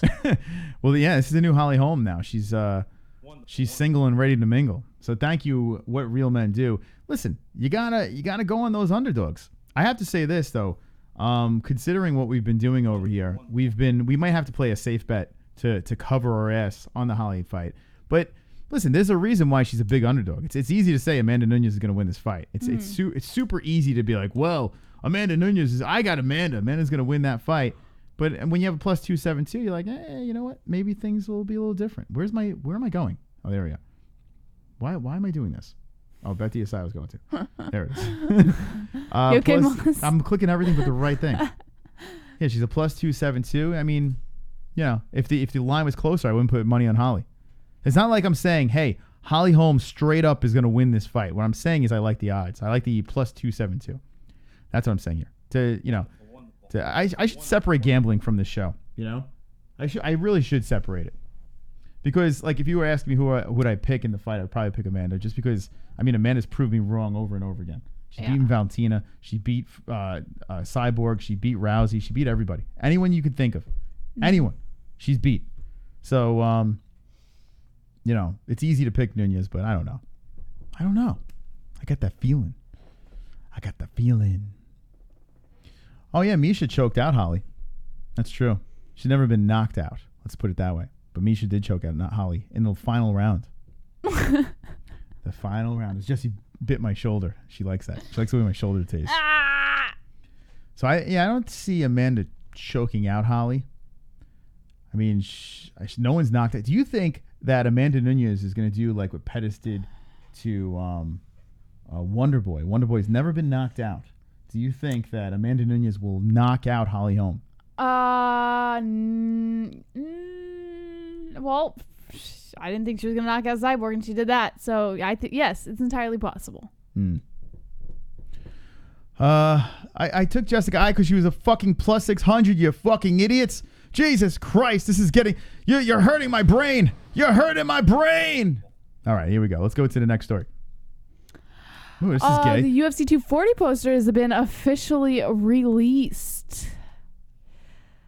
The UFC is set to put on 2 numbered events in July, the latter of which will take place north of the U.S. border. UFC 240 is set for July 27th at Rogers Place in Edmonton, Alberta, Canada. The main card is scheduled for the pay-per-view following prelims on ESPN and ESPN+.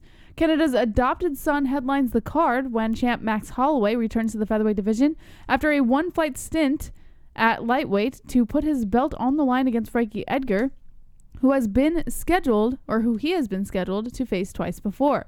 In the co-headliner, former longtime champ Chris Cyborg looks to earn her way back to the title shot in the women's featherweight division when she takes on undefeated Canadian Felicia Spencer in a likely title eliminator for the weight class. Both matchups are prominently featured on the UFC 240 event poster, which can be found right here. Spencer got a pretty nice bump, huh? She's probably getting fed to the wolves here, but she looked good in her last fight, and now she got Chris Cyborg. Now, this is a Chris Cyborg. Is she going to be motivated or is she deflated after that loss against Amanda Nunes? We might see a shell. I don't know. This Cyborg here, she's a little deflated. You know, she doesn't have that TRT in her system. You know, she got finished by Amanda Nunes, convincingly in the first round. And who knows? Maybe this is the end of Chris Cyborg. I don't know. I'm still going to go with Chris. But I've been fiddling around with Max Holloway versus Frankie Edgar. And I'm trying to figure out a way to angle a Frankie Edgar win here. And I think I have some good ways to push it. Now, like I'm pushing Max Holloway. I think Max is going to win this fight, but something's telling me I'm just trying to figure out an angle here for Frankie. And I think you can make a couple of cases for the answer. Is his name the answer? What's his name? Frankie the Answer Edgar? Is he the answer? Is he the answer to my question? Wonderful. It's getting late. I got to go to bed. But what do you think, Jesse? Does Frankie have that shot of beating Max Holloway? No. No, you're just going completely no. Yeah, I'm going Max. Max all the way. Max all the way. Get it? Instead of Max Holloway, it's Max all the way. Okay. I'm not going to argue. I will, when it gets a little bit closer, I will be spreading my autism onto this audience on why Frankie Edgar may win this fight. All right. Anything else? One more. All right, let's do it. Last story of the night. Check out the MMAHoles.com to get your fix of wonderfulness. Wonderful. According to MMAnews.com, Bellator gives Rory McDonald a 30-day extension for the Grand Prix final. After Rory McDonald beat Neiman Gracie in the semifinals of the welterweight Grand Prix, the expectation was that the finals would happen in September, yet after the fight, the champ said that was unrealistic. Now it appears he will get his wish. According to The Athletic, Bellator has given McDonald a 30-day extension for the Grand Prix final, meaning it will now happen in October. Coker told The Athletic that everyone felt 30 days was reasonable to keep the fight intact. McDonald opened the Grand Prix with a draw over John Fitch that resulted in the Canadian to advance to the semifinals. He then beat Gracie by decision to advance to the finals and take on Douglas Lima in a rematch. Lima, meanwhile, beat Andrei Koreshkov but by submission in the opening round to get back into the win column after losing the title to McDonald at Bellator 192. In the second round, the former champ knocked out Michael Page to advance to the finals. There is currently no set date or location for when the finals will take place, but Coker says it has to happen by the end of October. So, Bellator's starting to lose me again. I'm starting to lose it. After that whole overseas thing and they're not showing it over here at the time it's actually happening, and then fights are missing, and I can't find certain fights to watch, and I'm all confused.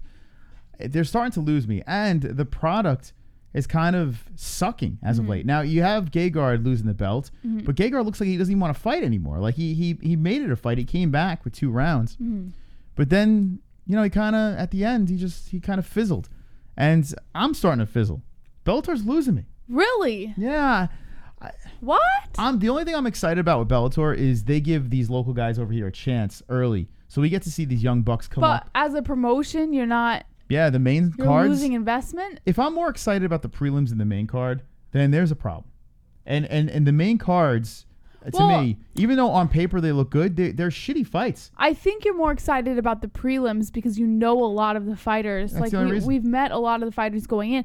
But you have to remember, if you were to never do this, would you still be invested in Bellator? No, I wouldn't. If I was the prelims, you wouldn't be invested. No, because here we get to mingle with these fighters, and we like to see these young kids come up, and I think what's cool is we get to bring these people to your attention, so you could actually be invested into the prelims or some of these fights that you normally wouldn't care about.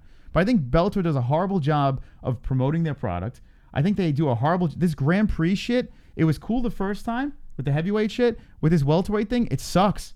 It's not good. I mean, the MVP thing was cool. That was a good fight over there. But you have a couple of Michael Venom Page versus Paul Daly. No. Oh, versus when he got knocked out against Lima, right? Is that his name, Lima? Yes. Okay. That fight was that was interesting. But you got AJ McKee is someone to look out for in Bellator. They have some young kids that look good, but some of their prospects come up and then they get knocked down, like Gallagher's, the Pico. It's losing me. Yeah. I don't know what it is. Douglas Lima, thank you, Crum. That was crazy. That was a crazy finish. But we could name what if you look at Bellator and be like, man, what was the greatest Bellator fight of all time? Like, you'd be like, what the fuck? What was the greatest Bellator fight of all time? I mean, you would really have to think. Well, you'd have to think because no one cares. No one fucking cares. Like, they're losing me. I feel like this welterweight Grand Prix sucks. I feel like their last main card was garbage. And then even though it was garbage, it looked great on paper, but it doesn't matter because no one got to see it. No one got to see it over here. And in the UK, I think there was like an hour delay for them to even see it. Yeah. So things are getting spoiled online. What do you think about Bellator? Help me out here. I'm thinking their product is shit right now. And now Chael Sonnen's gone. Yeah. Well, he was going to leave regardless. Yeah, I don't know. It's crap. It doesn't matter what promotion he's in. He's going to, All right, what do we think in the chat? What do you think about Bellator? Duke Chronic says Kimbo Data was the most views. Kimbo Data. Yeah, that's the best fight of all time right there.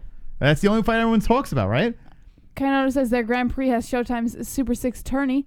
written all over it. It fucking sucked and lasted like 8 years. Sean Rosa says, preach, Brother Moss. Ali, Chael Sonnen versus Luke Thomas. And he says, Orange not cool. To say, lick my balls. Alejandro Vermes says, is a shit.